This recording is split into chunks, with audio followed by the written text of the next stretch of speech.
Hi everyone. तो आज की इस वीडियो में हम पढ़ने वाले हैं टी.एस. इलियट को, ठीक है। और टी.एस. इलियट आपके एल.टी. में है, आपके पी.जी.टी. स्पेशली पी.जी.टी. के लिए मैंने ये स्टार्ट किया है। और आज से मैं ये पी.जी.टी. का हम सीरीज स्टार्ट करेंगे, ठीक है, जिनमें हम फैक्ट्स देखेंगे, ठीक है, जितने भी राइटर हैं पी.जी.टी. के। और सबसे अच्छी बात ये है कि पी.जी.टी. के जो राइटर हैं वो आपके जी.आई.सी. में भी हैं, ठीक है, वो आपके जीआईसी में भी हैं, वो आपके एलटी में भी हैं, वो आपके पीजीटी में भी। तो ये तीनों का ही, अब ये जो टी.एस. इलियट है ना, ये एलटी में भी है, पीजीटी में भी है, जीआईसी में भी है। तो ये तीनों के लिए इम्पॉर्टेंट है आपके टी.एस. इलियट। तो आज इसमें हम टी.एस. इलियट के 127 फैक्ट्स देखेंगे, इम्पॉर्टेंट फैक्ट्स देखेंगे, ठीक है। तो इसी तरह सारे राइटर का मैं फैक्ट्स कराऊंगी, स्पेशली पीजीटी का, क्योंकि बहुत बार आप लोग ने कहा है कि मैम पीजीटी का स्टार्ट करिए, तो स्टार्ट कर दिए आज से, ठीक है। और ये स्टार्ट रहेगा, आप लोग का सपोर्ट, प्यार एंड जो मैं मांगती हूँ सपोर्ट और प्यार वो बना रहेगा। तो ये स्टार्ट रहेगा हमेशा, ठीक है, यानी कि जब तक आपका एग्ज़ाम नहीं आ रहा है। चलिए फिर स्टार्ट करते हैं सेशन को, ओके। तो एक मिनट, चलिए पहला देखेंगे। इम्पॉर्टेंट फैक्ट्स हैं टी.एस. इलियट के, ठीक है। फुल नेम इनका क्या है, सबसे पहले इनका पूरा नाम जान लेते हैं। थॉमस स्टर्न्स इलियट है इनका पूरा नाम। क्या है? Thomas Stearns Eliot. इनका पूरा नाम थॉमस स्टर्न्स इलियट था। इन्हें आमतौर पर टी.एस. इलियट के नाम से जाना जाता था, ठीक है, ये ध्यान रखना है। फिर है बर्थ इनका कहाँ हुआ था, तो याद रखना है सितंबर 26 1888, यानी कि 6 सितंबर 1888 में। कहाँ पे इनका जन्म हुआ था, तो सेंट लुइस मिसौरी इसको पढ़ेंगे, मिसौरी, ठीक है। मैंने कहा वहाँ पे कहा मसूरी आ गया है ना, यूएसए। तो ये ध्यान रखना है कि 26 सितंबर 1888 सेंट लुइस मिसौरी, यानी कि संयुक्त राज्य अमेरिका, ठीक है। तो याद रखना है इनका जो जन्म हुआ था वो 26 सितंबर 1888 में हुआ। कहाँ पे? सेंट लुइस मिसौरी में, यानी कि इनका जन्म अमेरिका के मिसौरी राज्य के सेंट लुइस शहर में हुआ था, ठीक है। डेथ कहाँ हुई थी, तो 4 जनवरी, ठीक है, जनवरी 4 1965 लंदन इंग्लैंड। मतलब ये अमेरिका में पैदा हुए, लेकिन इनकी डेथ कहाँ पे हुई थी? लंदन इंग्लैंड में हुई थी, ठीक है। इनका जो 76 साल की उम्र में, 76 ईयर्स ओल्ड थे, 76 साल की उम्र में इंग्लैंड के लंदन शहर में हुआ था इनका निधन। उन्होंने अपनी ज़िंदगी का एक बड़ा हिस्सा इंग्लैंड में ही बिताया। सिटीजनशिप की बात अगर करें, ठीक है, नागरिकता की बात करें, तो became a British subject in 1927, 1927 में। हालांकि ये अमेरिका में जन्मे थे, ठीक है, ये अमेरिका में जन्मे थे, लेकिन 39 साल की उम्र में, 39 साल की उम्र में इन्होंने अमेरिका की नागरिकता छोड़कर इंग्लैंड की नागरिकता अपना ली थी, ठीक है। जब ये 39 साल के थे तभी इन्होंने सिटीजनशिप किसकी अपना लिया था? इंग्लैंड की, ब्रिटिश, और अमेरिका की छोड़ दिया था, ठीक है। फिर आते हैं रिलीजन की बात अगर हम कर लेते हैं। इनका धर्म है कन्वर्टेड टू एंग्लिकैनिज्म, एंग्लो कैथोलिसिज्म इन 1927, यानी कि 1927 में ये क्या किए? एंग्लिकनवाद, यानी कि एंग्लो कैथोलिक धर्म को अपना लिया। यानी कि उसी साल, जिस साल इन्होंने क्या किया, इन्होंने क्या किया, इंग्लैंड के मतलब नागरिकता अपनाई थी, उसी साल इन्होंने ईसाई धर्म का एक शाखा है एंग्लिकनवाद को अपना लिया था। ये इंग्लैंड के प्रमुख चर्च थे और उनके इस धार्मिक झुकाव का असर उनके बाद की पोइट्री में हमें दिखता है, ठीक है। तो ये चीज़ें याद रखनी है। सेल्फ डिस्क्रिप्शन की अगर बात करें, खुद का वर्णन, तो अ क्लासिसिस्ट इन लिटरेचर, ठीक है, लिटरेचर में क्लासिसिस्ट के लिए जाने जाते थे। अ रॉयलिस्ट इन पॉलिटिक्स, यानी कि जो पॉलिटिक्स में जो थे ये पॉलिटिक्स में राजभक्त, यानी कि वो राजशाही यानी राजा रानी के शासन का समर्थन करते थे। And Anglo Catholic in religion, और रिलीजन में किसको मानते थे? वे ईसाई धर्म के एंग्लिकन शाखा के अनुयायी थे। तो ये ध्यान रखना है। मतलब क्लासिसिस्ट इन लिटरेचर, यानी कि लिटरेचर में क्लासिसिस्ट, वो मानते थे कि लिटरेचर को परंपरा और नियमों का पालन करना चाहिए, इस टाइप थे ये, ठीक है, जो टी.एस. इलियट थे। आगे देखेंगे एजुकेशन इनकी अगर हम देखें एजुकेशन, तो तो स्टडीड एट हार्वर्ड एंड सोरबर्न, ठीक है, Paris and Metan college Oxford. तो ये याद रखना है कि इनकी शिक्षा कहाँ हुई थी, तो हार्वर्ड सोरबोन जो कि पेरिस में है और मर्टन कॉलेज ऑक्सफोर्ड में इन्होंने पढ़ाई की थी। मतलब उन्होंने दुनिया के कुछ सबसे बेहतरीन यूनिवर्सिटीज़ में अपनी पढ़ाई की थी, जिससे उनकी सोच और ज्ञान का दायरा बहुत बढ़ गया था।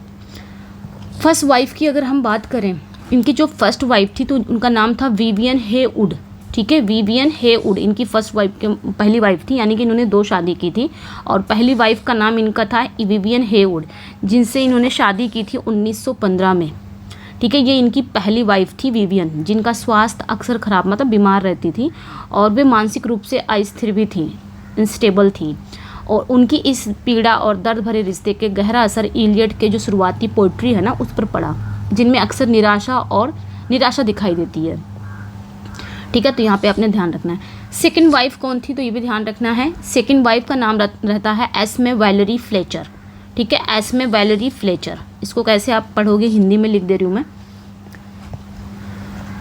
1 मिनट,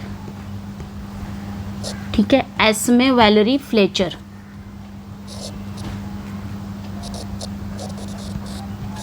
ठीक है, वैलेरी, ठीक है, एस्मे वैलेरी फ्लेचर, ठीक है। तो ये याद रखना, एस्मे वैलेरी फ्लेचर, जिनसे इन्होंने 1957 में शादी की थी, ठीक है। विवियन के डेथ के बाद, ये याद रखना है, विवियन के डेथ के बाद उन्होंने अपने ही सेक्रेटरी वैलेरी से शादी कर ली। ये इनकी सेक्रेटरी थी, कहाँ पे, फेबर एंड फेबर में, ठीक है, सेक्रेटरी थी, सचिव थी, इन्होंने इससे शादी कर ली और ये शादी उनके जीवन में काफ़ी खुशी लेकर आई, ठीक है। अभी आगे देखेंगे ये फेबर एंड फेबर क्या है।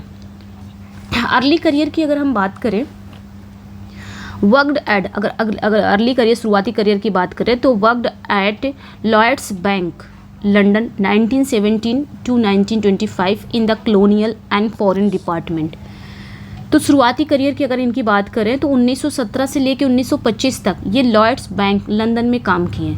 मतलब कविता लिखने की शुरुआती दिनों में अपना खर्च चलाने के लिए इन्होंने लंदन के एक बड़े बैंक में नौकरी की थी 1917 से लेकर 1925 तक। आगे आएंगे पब्लिशिंग करियर। अगर इनका पब्लिशिंग करियर की बात करें तो became a director at Faber and Gwyer, later known as Faber and Faber. तो ये ध्यान रखना है बच्चे कि फेबर एंड फेबर में डायरेक्टर बने, फेबर एंड गिवर में ये डायरेक्टर बन गए, ठीक है। बाद में यही फेबर एंड गिवर क्या बन गया, किस नाम से जाना जाने लगा, फेबर एंड फेबर के नाम से जाना जाने लगा, ये ध्यान रखना है। यानी कि जब इन्होंने बैंक की नौकरी यहाँ पे कर रहे थे, बैंक की नौकरी छोड़ने के बाद, ठीक है, वो फेबर एंड फेबर यानी कि फेबर एंड गिवर नाम के एक बहुत बड़े पब्लिशिंग हाउस में एडिटर और बाद में डायरेक्टर भी बन गए, ठीक है। उन्होंने कई लेखकों को भी मौका दिया, कई राइटर को भी मौका दिया और ये फेबर एंड गिवर का नाम जो बाद में पड़ा वो फेबर एंड फेबर था। तो इसी में सेक्रेटरी थी, ये कौन थी, ये एस्मे वैलेरी सेक्रेटरी थी। तो उन्होंने इनसे शादी कर ली थी 1957 में, ठीक है। अब देखते हैं अगला मेंटरशिप की अगर हम बात करें, इनके मेंटरशिप कौन थे, तो Ezra pound his close friend and mentor edited his works extensively. यानी कि एजरा पाउंड जो थे ये इनके दोस्त थे, गुरु थे। एजरा पाउंड भी एक बहुत बड़े पोएट थे। उन्होंने इलियट के टैलेंट को पहचाना और उनकी मदद की। इलियट के सबसे फेमस जो पोएम था द वेस्ट लैंड, ठीक है, इलियट की सबसे फेमस पोएम है द वेस्ट लैंड, जो आपके एलटी में है, जो हम पढ़ेंगे। इलियट की सबसे फेमस पोएम है द वेस्ट लैंड को एडिट करके छोटा और बेहतर बनाने में पाउंड का ही एक बहुत बड़ा हाथ है। एजरा पाउंड ने क्या किया था, वेस्ट लैंड को जो उनका ओरिजिनल था, ओरिजिनल पार्ट था पूरा ना, उनको उन्होंने छोटा कर दिया, एडिट किया, छोटा किया और बेहतर बनाया। तो ये एजरा पाउंड का काम था। निक नेम की अगर बात करें हम, ठीक है, एजरा पाउंड क्या बुलाते थे इन्हें, तो ये आपने ध्यान रखना है। एजरा पाउंड इन्हें ओल्ड पॉसम कहते थे, ठीक है, प्यार से कहते थे। एजरा पाउंड इन्हें ओल्ड पॉसम कह के बुलाते थे। ये एक दोस्ताना मजाकिया नाम था जो एजरा पाउंड ने इलियट को दिया था। पॉसम एक जानवर होता है, ठीक है, एक एनिमल होता है। तो इलियट ने बच्चों के लिए old पॉसम्स book of practical cats के नाम से एक बुक भी लिखी थी, याद रखना है, आगे होगा क्वेश्चन। तो इसी पॉसम पे उन्होंने एक बुक भी लिखी थी बच्चों के लिए, उसका नाम क्या था, old पॉसम्स book of practical cats, ठीक है, ये इलियट ने लिखा था। आगे आते हैं अवार्ड्स की अगर बात करें। अवार्ड्स की बात अगर करें तो one the Nobel prize in literature 1948, तो 1948 में इनको नोबेल प्राइज़ मिला था लिटरेचर में। इनके असाधारण योगदान के लिए इन्हें दुनिया का सबसे बड़ा पुरस्कार नोबेल प्राइज़ मिला था, ठीक है, 1948 में, ये ध्यान रखना है। नेक्स्ट पे आएंगे ऑनर्स अगर है, इनको सम्मानित कैसे किया गया था, सम्मान दिया गया था, तो receive the British order of merit 1948 में ही मिला था, उसी साल, यानी कि उसी साल इंग्लैंड ने भी इन्हें ऑर्डर ऑफ मेरिट देकर सम्मानित किया, जो कि आर्ट और साइंस के क्षेत्र में एक बहुत बड़ा सम्मान था ये ऑर्डर ऑफ मेरिट, ठीक है, जो किसको मिला था, ऑर्डर ऑफ मेरिट गोल्सवर्दी को मिला था, ठीक है, 1929 में। रेस्टिंग प्लेस की अगर हम बात करें, ठीक है, रेस्टिंग प्लेस तो ashes placed in saint Michael church east Coker his ancestral village. तो ये याद रखना है कि अगर रेस्टिंग प्लेस की बात करें हम, तो ईस्ट कुकर के चर्च में उनकी जो एसेस थी, उनकी जो राख रखी गई, ये उनकी इच्छा के अनुसार था। उनका कहना था कि उनकी डेथ के बाद उनकी राख को इंग्लैंड के ईस्ट कुकर गांव के चर्च में रखा गया, क्योंकि ये उनके पूर्वजों का गांव था, ठीक है, ये ध्यान रखना। अब ये था, तो ये जो टीएस इलियट का ये हम पढ़े हैं, इनके अर्ली लाइफ के बारे में थोड़ी बहुत थी इन्फॉर्मेशन। अब हम उनके कुछ इंपॉर्टेंट वर्क्स को देखेंगे, एंड जो इंपॉर्टेंट वर्क्स है उसके अंदर थोड़ी थोड़ी चीज़ें देखेंगे, ठीक है। जैसे कि सबसे पहले देखेंगे the love song of J Alfred Prufrock, जो कि एक ड्रामेटिक मोनोलॉग है, ठीक है, इसके बारे में जानेंगे। इसके बारे में थोड़ा थोड़ा जानकारी जानेंगे कि क्या है इसमें, ठीक है। तो अगर देखा जाए कि ये क्या है, फर्स्ट मेजर पब्लिश्ड पोयम है, अपीयर्ड इन पोइट्री मैगजीन 1915। तो ये याद रखना है कि ये पहली मेजर पब्लिश्ड पोयम है इनकी, जो 1915 में छपी थी, पब्लिश हुई थी, ठीक है। ये इनकी पहली कविता थी, यही पोयम जब पब्लिश हुई ना, तो टीएस इलियट फेमस हो गए, यही पोयम उनको प्रसिद्धि दिलाई। इसके प्रिंट मतलब इसके पब्लिश होने के बाद लिटरेरी दुनिया में लोग टीएस इलियट को जानने लगे, ठीक है, ये ध्यान रखना है। फॉर्म इसका देखा जाए, अगर इसका रूप देखा जाए, ये एक ड्रामेटिक मोनोलॉग है, ठीक है, expressing the inner conflict of its speaker. तो ड्रामेटिक मोनोलॉग मैंने पढ़ाया है, आप लोग जानते भी होंगे। ड्रामेटिक मोनोलॉग क्या होता है, फिक्शनल कैरेक्टर होता है, अपने बारे में बोलता है, स्पीच देता है, एक साइलेंट लिसनर होता है या साइलेंट ऑडियंस भी हो सकती है, ठीक है, और वो बोलते बोलते सेल्फ रेवलेशन भी करता है, खुद के बारे में भी रिवील करता है, ठीक है, खुद की पोल भी खोलता है ड्रामेटिक मोनोलॉग में, जो फिक्शनल कैरेक्टर होता है, पोएट नहीं होता है, ठीक है, तो ध्यान रखना है। ये हो गया ड्रामेटिक मोनोलॉग। तो ये जो वर्क है इनका, ये जो पोयम है, ये ड्रामेटिक मोनोलॉग है, ठीक है, जिसका मतलब इसमें एक ही कैरेक्टर है, उस कैरेक्टर का नाम क्या है, प्रूफ्रॉक। ये जो प्रूफ्रॉक है ना, ये कैरेक्टर है, ये प्रूफ्रॉक बोल रहा है और अपनी भावनाओं, अपनी इमोशन, डर, विचारों को बता रहा है। वो किसी और से बात नहीं कर रहा है, बल्कि हम उसके मन की बात सुन रहे हैं, लेकिन उसको नहीं लग रहा है, ठीक है। ये हो गया। स्टाइल अगर देखेंगे इस पोयम की स्टाइल क्या है, शैली क्या है, तो a landmark of modernist poetry, themes of alienation, ठीक है, इंडिसीजन एंड अर्बन डिके। इस पोयम में क्या दिखाया गया है, ये पोयम स्टाइल अगर देखें तो ये मॉडर्निस्ट पोइट्री का एक लैंडमार्क है, एक मील का पत्थर है। ये पोयम मॉडर्निज्म की शुरुआत मानी जाती है, यानी कि आधुनिकतावाद की शुरुआत मानी जाती है ये पोयम। इसमें इन्होंने मॉडर्न जीवन की जो समस्याएं हैं, जैसे कि अकेलापन, कोई भी फैसला ना ले पाना, बड़े शहरों की उबाऊ, अर्थहीन ज़िंदगी को बहुत ही अच्छे तरीके से इसमें दिखाया है, ठीक है, फैसला ना ले पाना, डिसीजन ना ले पाना। फिर आगे है एपिग्राफ। एपिग्राफ क्या होता है, taken from Dante Inferno likens Prufrock confession to a soul in hell. तो याद रखना है, इसका जो एपिग्राफ लिया गया है ना, वो डांटे के इन्फर्नो से लिया गया है। इन्फर्नो मतलब होता है हेल, ठीक है, likens Prufrock's confession to a soul in hell, ठीक है। तो याद रखना है, इसकी एपिग्राफ कहाँ से लिया गया है, डांटे के इन्फर्नो से लिया गया है। पोएम की शुरुआत में कुछ लाइनें इटालियन लैंग्वेज में लिखी है, ठीक है, पोएम की शुरुआत में, और ये जो लिखा गया है ना, ये इटालियन लैंग्वेज में, ठीक है, इटालियन लैंग्वेज में लिखी गई है, जो महान पोएट डांटे के एक बुक है इन्फर्नो से ली गई है। इसका मतलब ये हुआ कि मैं तुम्हें ये राज इसलिए बता रहा हूँ क्योंकि मुझे पता है उसमें क्या लिखा है, ठीक है।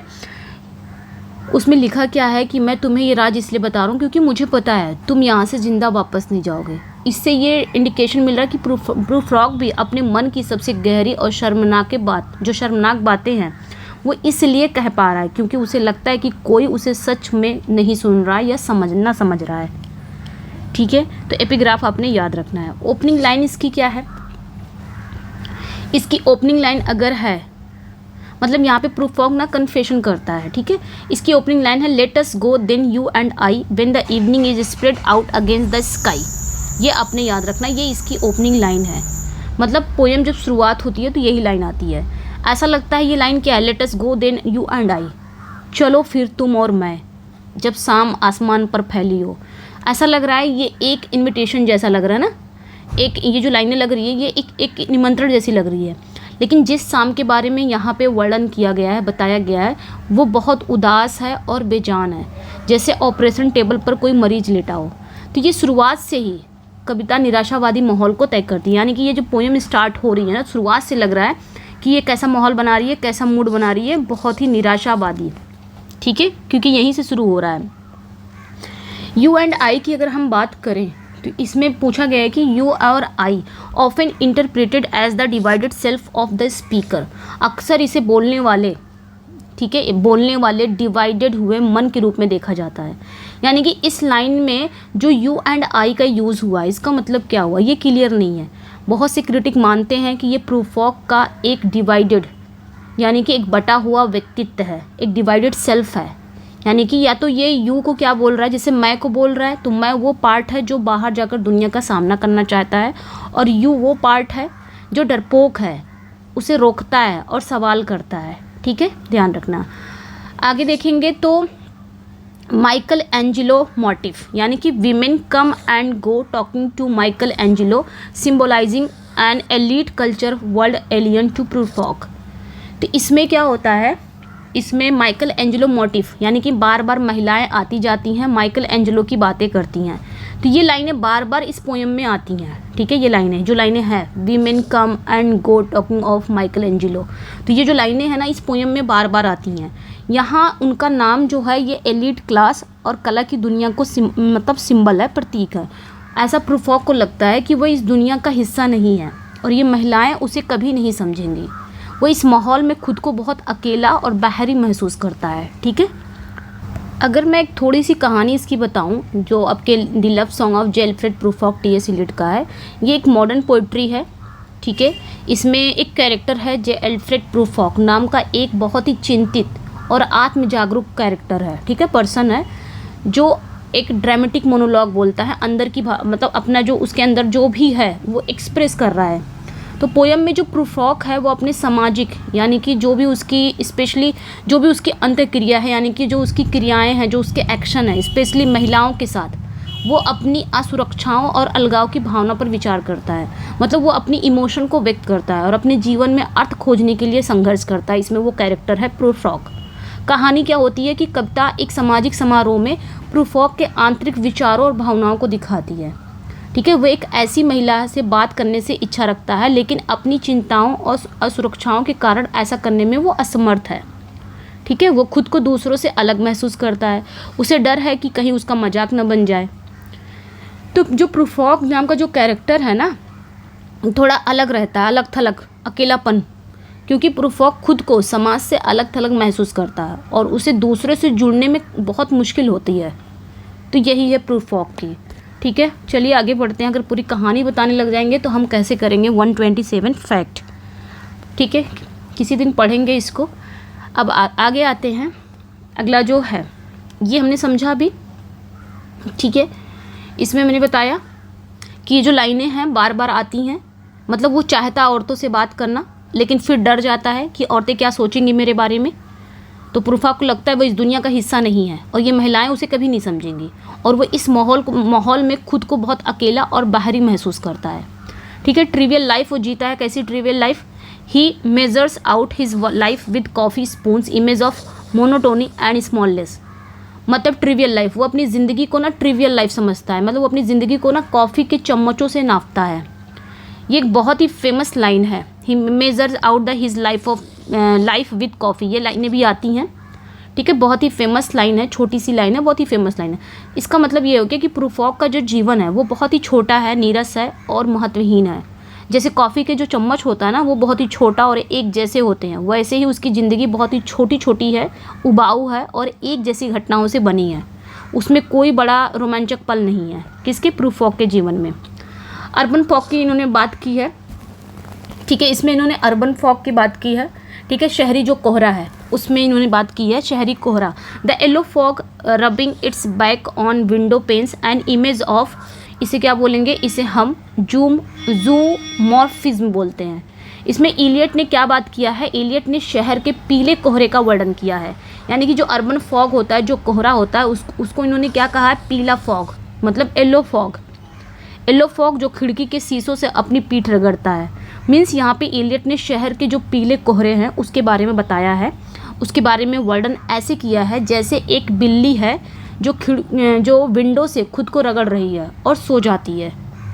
तो इसे हम क्या बोलते हैं, इसे हम बोलते हैं ज़ूमॉर्फिज्म। ज़ूमॉर्फिज्म क्या होता है, जब किसी अनलिविंग चीज़ को जब किसी बेजान चीज़ को जानवरों जैसी हरकत करते हुए दिखाया जाता है तो उसे हम ज़ूमॉर्फिज्म कहते हैं। ये याद रखना है। जैसे यहाँ पे येलो फॉग को इन्होंने क्या बोला, ये येलो फॉग क्या है, एक निर्जीव चीज़ है, एक बेजान चीज़ है। इसकी तुलना इन्होंने किससे की है, जानवर जैसी हरकत दिखाई कि येलो फॉग जो है, मतलब यहाँ पे जो पीला कोहरा है वो खिड़कियों से खुद को रगड़ रहा है, ठीक है, जो पीला कोहरा है जो खिड़की के शीशों से अपनी पीठ रगड़ता है। तो यहाँ पे ये क्या हो गया, ज़ूमॉर्फिज्म हो गया, ठीक है। मतलब ऐसे पीले कोहरे को ऐसे उन्होंने वर्णन किया है जैसे एक बिल्ली है जो खिड़कियों से खुद को रगड़ रही है और सो जाती है। तो याद रखना है, जब किसी बेजान चीज़ को जानवरों जैसी हरकत करते हुए दिखाया जाए तो उसे हम क्या बोलते हैं, ज़ूमॉर्फिज्म, जैसे कि कोहरों को इन्होंने किया। सेल्फ डाउट की बात अगर हम करें, इसमें प्रूफॉक पूछता है, he asks do I dare disturb the universe symbol of paralyse and insecurity. आत्मसंदेह, यानी कि वह पूछता है क्या मुझ में हिम्मत है कि मैं ब्रह्मांड को परेशान करूं। ये लाइन प्रूफॉक के एक सेल्फ डाउट है, ठीक है, बहुत ज़्यादा सेल्फ डाउट है और डर को दिखाती है। वो कोई भी कदम उठाने, यहाँ तक कि एक साधारण सा सवाल पूछने से भी इतना डरता है कि उसे लगता है ऐसे करने से पूरे दुनिया में, पूरे ब्रह्मांड में हलचल मच जाएगी अगर मैं एक सवाल कर दूँ। इतना उसको सेल्फ डाउट है, इतना डर है प्रूफॉक को, जो कैरेक्टर है, ठीक है। उसको लगता है अगर मैं क्वेश्चन कर लूँ, एक क्वेश्चन ही कर लूँ ना, तो पूरे ब्रह्मांड में हलचल मच जाएगी। तो ये उसके जो इच्छा शक्ति है ना, ये उसके इच्छा शक्ति को क्या दिखा रहा है, पैरालाइज, कि उसकी जो इच्छा शक्ति है, बोलने की, जो पूछने की इच्छा शक्ति है, जो भी उसकी इच्छा शक्ति है वो पैरालाइज हो चुकी है। नॉट अ हीरो, अब यहाँ पे कहता कोई हीरो नहीं, मतलब यहाँ पे वो एडमिट करता है, स्वीकार करता है, he admits no I am not Prince Hamlet nor was mean to be. Important points है ये, यहाँ पे इन्होंने हैमलेट का भी नाम ले लिया है। मतलब यहाँ पे शेक्सपियर का हीरो प्रिंस हैमलेट, जो कि एक ग्रेट और साहसी कैरेक्टर है जो बड़े फैसले लेता है। तो यहाँ पे प्रूफॉक खुद की तुलना उससे करके कहता है कि मैं प्रिंस हैमलेट नहीं हूँ, मैं प्रिंस हैमलेट नहीं हूँ, ना ही बनने के लिए हूँ। मतलब वह हैमलेट जैसा महान व्यक्ति नहीं है, वह खुद को एक मामूली और सहायक कैरेक्टर मानता है, जैसे कि पोलोनियस था, पोलोनियस से कैरेक्टर मान, जैसे कि पोलोनियस था उसमें, उसी तरह खुद को वो मामूली और सहायक कैरेक्टर मानता है जो जीवन में कई महत्वपूर्ण भूमिका निभाने के लायक नहीं है। तभी कहता है कि मैं no I am not Prince Hamlet, मैं हैमलेट नहीं हूँ। फिर पब्लिकेशन की अगर बात करें हम, ठीक है, पब्लिकेशन की अगर बात करें तो later include in Prufrock and other observation 1917, बाद में प्रूफॉक एंड अदर ऑब्जर्वेशन में शामिल हुई ये पोयम, ठीक है, 1917 में। तो ये था प्रूफॉक का थोड़ा बहुत फैक्ट, ठीक है। अब आते हैं दी वेस्टलैंड के बारे में जान लेते हैं, जो कि इंपॉर्टेंट है दी वेस्टलैंड, और इनके बारे में भी जान लेते हैं थोड़े बहुत फैक्ट, ठीक है। तो दी वेस्टलैंड ये टी.एस. इलियट की मास्टरपीस है, 1922 में आया था, ठीक है। अगर हम बात करें widely regarded as Eliot masterpiece and corner stone of modernism, ज़्यादा नहीं है, 127 ही फैक्ट है, लेकिन हाँ समझाते हुए हो सकता है वीडियो लेंदी हो जाए, क्योंकि हर फैक्ट को हम समझाते हुए चलेंगे। टी.एस. इलियट पढ़ रहे हैं तो ऑब्वियसली थोड़ा बहुत तो एक्सप्लेन होगा ही। अब यहाँ पे क्या हुआ कि ये जो वेस्टलैंड की बात हो रही है, वेस्टलैंड, अगर हम वेस्टलैंड की बात करें तो ये इलियट का सबसे मास्टरपीस और मॉडर्निज्म आधार का स्तंभ माना जाता है, यानी कि यहीं से मॉडर्निज्म की शुरुआत हुई, ऐसा भी कहा जाता है, ठीक है, वेस्टलैंड जो है, ठीक है। द वेस्टलैंड, ये याद रखना है, जिसको हिंदी में हम क्या बोलते हैं, बंजर भूमि। ये 20वीं सेंचुरी की सबसे इम्पोर्टेंट पोएम में से एक है, ठीक है, 20वीं सेंचुरी के सबसे इम्पोर्टेंट पोएम में से एक है। इसने पोइट्री लिखने के तरीके को हमेशा के लिए बदल दिया, ठीक है, ये याद रखना है। फिर आगे क्या है, दूसरा है dedicated to Ezra Pound with the words एल मिगलोयर फैब्रू द बेटर क्राफ्ट्समैन। अब यहाँ पे इन्होंने ये जो पोयम है ये किसको डेडिकेटेड है, तो एजरा पाउंड को डेडिकेटेड है, ये याद रखना है, एजरा पाउंड को। और इन्होंने एजरा पाउंड को क्या कहा है, एल मिगलोयर फैब्रू, यानी कि बेटर क्राफ्ट्समैन। इलियट ने यह पोयम अपने दोस्त गुरु एजरा पाउंड को डेडिकेट किया है। इटालियन लैंग्वेज में लिखे इन शब्दों का मतलब क्या है, ये इटालियन लैंग्वेज में लिखा गया है। इन शब्दों का मतलब एक बेहतर शिल्पी, ठीक है। उन्होंने एजरा पाउंड को क्या कहा है, बेटर क्राफ्ट्समैन कहा है, एक बेहतर शिल्पकार, ठीक है। जो ये दिखाता है कि इलियट जो है वो पाउंड के, यानी कि एजरा पाउंड के एडिशन कौशल को कितना सम्मान करते थे, ठीक है। नेक्स्ट पे आएंगे, Ezra pounds extensive edits cut the original manuscript into its present form. तो एजरा पाउंड ने क्या किया, ठीक है, एजरा पाउंड ने क्या किया, जो एडिशन था, ठीक है, तो एजरा पाउंड ने क्या किया, जब इन्होंने वेस्टलैंड को एडिट किया, एडिटिंग में जो ओरिजिनल मैन्युस्क्रिप्ट था उसको छोटा करके उसका प्रेजेंट रूप दिया, ठीक है। यानी कि कविता पोयम का जो मूल रूप था बहुत लंबा था, ये पोयम जो ओरिजिनल फॉर्म था इसका बहुत लंबी थी, जब टी.एस. इलियट ने इसे लिखा था वेस्टलैंड को, बहुत लंबी थी। एजरा पाउंड ने इसे एडिट करके लगभग आधा कर दिया, जिससे ये और भी ज़्यादा प्रभावशाली और शक्तिशाली बन गई, तो ये याद रखना है। ओरिजिनल टाइटल की बात करें, ठीक है, तो he do the police in different voices from Dickens our mutual friend, तो ये याद रखना है। पोयम अगर हम बात करें इसके ओरिजिनल टाइटल की, तो पोयम की शुरुआत जो होती है वो चार्ल्स डिकेंस के आवर म्यूचुअल फ्रेंड से लिया गया ये टाइटल है, ठीक है। ये चार्ल्स डिकेंस के आवर म्यूचुअल फ्रेंड से लिया गया ये टाइटल है, ये याद रखना है, ठीक है। और ये टाइटल पोइट्री में मौजूद कई अलग अलग आवाज़ों और कैरेक्टर की ओर इशारा करता है। स्ट्रक्चर की अगर हम बात करें तो वेस्टलैंड को 5 सेक्शन में डिवाइड किया गया है। कितने? 5 सेक्शन में डिवाइड किया गया है। पहला क्या है, the Burial of the dead, यानी कि मृतकों को दफनाना। दूसरा सेक्शन है अ गेम ऑफ चेस, यानी कि शतरंज का खेल। तीसरा है द फायर सरमन, अग्नि उपदेश जो होते हैं। डेथ बाय वाटर, जल से डेथ। और नेक्स्ट है व्हाट द थंडर शेड, ये लास्ट है और सबसे छोटा सेक्शन है ये लास्ट वाला। व्हाट द थंडर शेड, मेघ ने क्या कहा, थंडर ने क्या कहा, ठीक है। तो ये ध्यान रखना है, यानी कि वेस्टलैंड को 5 सेक्शन में बांटा गया है, ये 5 सेक्शन है इसमें, ठीक है, ये ध्यान रखना है। इसकी जो फेमस ओपनिंग लाइन है तो याद रखना है, April is the cruelest month in version of Chaucer's joyous April in the Canterbury Tales. तो ये आपने याद रखना है कि वेस्टलैंड जो शुरुआत होता है ना, तो यहीं से शुरुआत होती है। इन्होंने अप्रैल महीने को क्या कहा है, सबसे क्रूर महीना कहा है। तो ये इंग्लिश लिटरेचर का सबसे फेमस शुरुआती लाइनों में से एक है।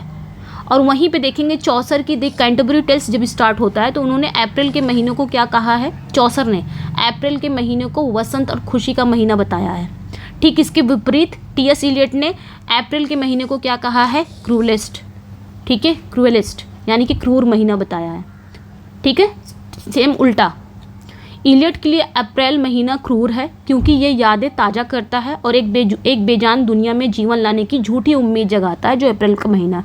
वहीं पे चौसर के लिए द कैंटरबरी टेल्स में उन्होंने जब स्टार्ट किया है तो उन्होंने अप्रैल, सबसे पहले आता है अप्रैल, तो अप्रैल महीने को उन्होंने खुशी और वसंत का महीना बताया है, ठीक है। तो ये ध्यान रखना है, एक दूसरे के अपोजिट उन्होंने लिखा है। थीम की अगर हम बात करें, इसकी थीम क्या है वेस्टलैंड की, किस पे इसमें इन्होंने किस किस के बारे में बात किया, इसकी थीम क्या है, तो culture, spiritual and moral decay of post world war first Europe, यानी कि प्रथम विश्व युद्ध के बाद यूरोप का जो सांस्कृतिक, आध्यात्मिक और नैतिक पतन। कविता का मुख्य विषय अगर हम देखें, पोयम का जो मुख्य थीम है वो देखें, युद्ध के बाद की दुनिया का टूट जाना, यानी कि युद्ध के बाद दुनिया कैसी हो गई थी। ये दिखाता है कि लोगों का विश्वास खत्म हो गया था युद्ध के बाद, रिश्ते कैसे हो गए थे, खोखले हो गए थे और पूरी सभ्यता एक बंजर भूमि की तरह हो गई थी, एक वेस्टलैंड की तरह हो गई थी। तो ये सारी चीज़ें इसमें दिखाई जाती हैं, ठीक है। कब, वर्ल्ड वार फर्स्ट के बाद दुनिया कैसी हो जाती है, तो ये सारी चीज़ें इसमें दिखाई गई हैं। टेक्निक की अगर हम बात करें, इसमें इन्होंने टेक्निक क्या यूज़ किया है, तो Eliot use the mythical method juxtaposition modern life with ancient myth. तो टेक्निक की अगर बात करें तो एलियट ने मिथिकल मेथड यानी कि जो पौराणिक पद्धति उसका यूज़ किया है। इसका मतलब ये हुआ कि उन्होंने मॉडर्न जीवन की जो निराशा को प्राचीन कहानियाँ होती थी, जैसे कि घायल राजा, बंजर भूमि की कहानी, उन दोनों को साथ जोड़कर दिखाया है। यानी कि मॉडर्न जीवन की जो निराशा है उसको प्राचीन कहानियों से मिला के इन्होंने दिखाया है। इससे मॉडर्न समस्याओं का एक गहरा और यूनिवर्सल अर्थ मिलता है। ठीक है, इन्फ्लुएंस की बात अगर हम करें, इसका प्रभाव अगर देखें, तो जो पोयम है वो मुख्य रूप से 2 एंथ्रोपोलॉजिकल बुक से प्रभावित है। वो दोनों कौन है? एक तो है सर जेम्स फ्रेजर का द गोल्डन बाग। ये सर जेम्स फ्रेजर की द गोल्डन बाग है, इससे प्रभावित है ये पोयम। और दूसरा है जेसी विस्टन की from ritual to romance. Jessie Weston की from ritual to romance, fisher king plus wasteland myth. तो ये याद रखना है। तो 2 ये एंथ्रोपोलॉजिकल बुक्स हैं जिससे वेस्टलैंड क्या है, प्रभावित है। एक है सर जेम्स फ्रेजर की द गोल्डन बाग, दूसरी है जेसी विस्टन की फ्रॉम रिचुअल टू रोमांस। इसी बुक से घायल, फिशर किंग और वेस्टलैंड की पौराणिक स्टोरी ली गई है। आगे बढ़ते हैं, 38 पे हम आ गए हैं। 38 में हम देखेंगे कि इसमें टायरेसियस द ब्लाइंड प्रॉफिट है, serves as unifying figure seeing all event in the poem. इसमें एक कैरेक्टर है टायरेसियस। ठीक है, टायरेसियस कौन है? एक ब्लाइंड प्रॉफिट है, एक अंधा भविष्यवक्ता है, जो कि क्या कर रहा है, यूनिफाइंग फिगर के रूप में काम कर रहा है। टायरेसियस कौन है? अगर हम वैसे देखें तो टायरेसियस एक एंशिएंट पौराणिक कथाओं का एक अंधा भविष्यवक्ता है, एक ब्लाइंड प्रॉफिट है, जो पुरुष और स्त्री दोनों रह चुका है। मतलब ये मेल फीमेल दोनों रह चुका है। पोट्री में ये एक ऐसा कैरेक्टर है, इस पोएम में टायरेसियस एक ऐसा कैरेक्टर है जो सब कुछ देखता है पर कविता के अलग अलग पार्ट्स को एक साथ जोड़ता है। फ्रेज की बात करेंगे तो unreal city from बॉडलेयर depict modern London. ठीक है, अनरियल सिटी एक फ्रेज है, आधुनिक लंदन को दिखाता है। ये फ्रेज इलियट ने कहाँ से लिया है? तो बॉडलेयर कौन थे? एक फ्रांसीसी पोएट थे, यहाँ से लिया है। ठीक है, एक फ्रांसीसी पोएट थे बॉडलेयर, वहाँ से इन्होंने ये फ्रेज लिया है अनरियल सिटी। ये वॉर के बाद लंदन को एक भूतिया, भीड़ भाड़ वाले लेकिन अकेले शहर के रूप में दिखाता है, जहाँ लोग जिंदा लाशों की तरह घूम रहे हैं। ठीक है, फिर आगे आते हैं हम मैडम सिसोस्ट्रिस। ठीक है, इसको देखेंगे। मैडम सिसोस्ट्रिस ये कौन रहती हैं? एक फेमस क्लेवरोयांटे थी, यानी कि एक फेमस भविष्यवक्ता ये भी थी। सिम्बलाइज फ्रॉडुलेंट स्पिरिचुअलिटी, यानी कि नकली आध्यात्मिकता का प्रतीक है ये जो मैडम सिसोस्ट्रिस हैं। यानी कि ये क्या करती हैं? ये टैरो कार्ड से भविष्य बताने वाली धोखेबाज महिला है। वो उस मॉडर्न दुनिया का ये सिंबल है जहाँ असली आस्था खत्म हो गई थी और लोग अंधविश्वास और धोखाधड़ी के सहारा ले रहे थे, जैसे कार्ड्स के द्वारा फ्यूचर बताना। ठीक है, उसके बाद देखेंगे a game of chess ends with the refrain hurry up please it's time पब शीन। ठीक है, इसमें क्या होता है आगे देखेंगे। यहाँ पे अ गेम ऑफ चेस, मतलब यहाँ पे क्या होता है? अ गेम ऑफ चेस का अंत, यानी कि hurry up please it's time to इसके साथ होता है। ये जो आपका है नहीं, अ गेम ऑफ चेस जो होता है, इसकी एंडिंग कैसे होती है? तो इसकी ending Hari up please it's time के साथ होती है इसकी एंडिंग। ठीक है, ये ध्यान रखना है।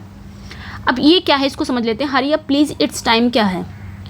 ये लाइन ना ब्रिटिश पब, यानी कि जो ब्रिटिश शराब खाने होते थे, जैसे ब्रिटिश शराब खाना बंद होने के समय बार टेंडर द्वारा बोली जाती थी कि जल्दी करो, टाइम हो गया है बंद होने का, तो उसके द्वारा बोली जाती थी। तो ये मॉडर्न जीवन की अभी वहाँ से दिखाया गया है, एक सिंबॉलिक है कि एक मॉडर्न जीवन की जल्दबाजी, बेचैनी और खालीपन को दिखा रहा है, जहाँ लोगों के पास रुककर सोचने, एक दूसरे से जुड़ने का समय नहीं है।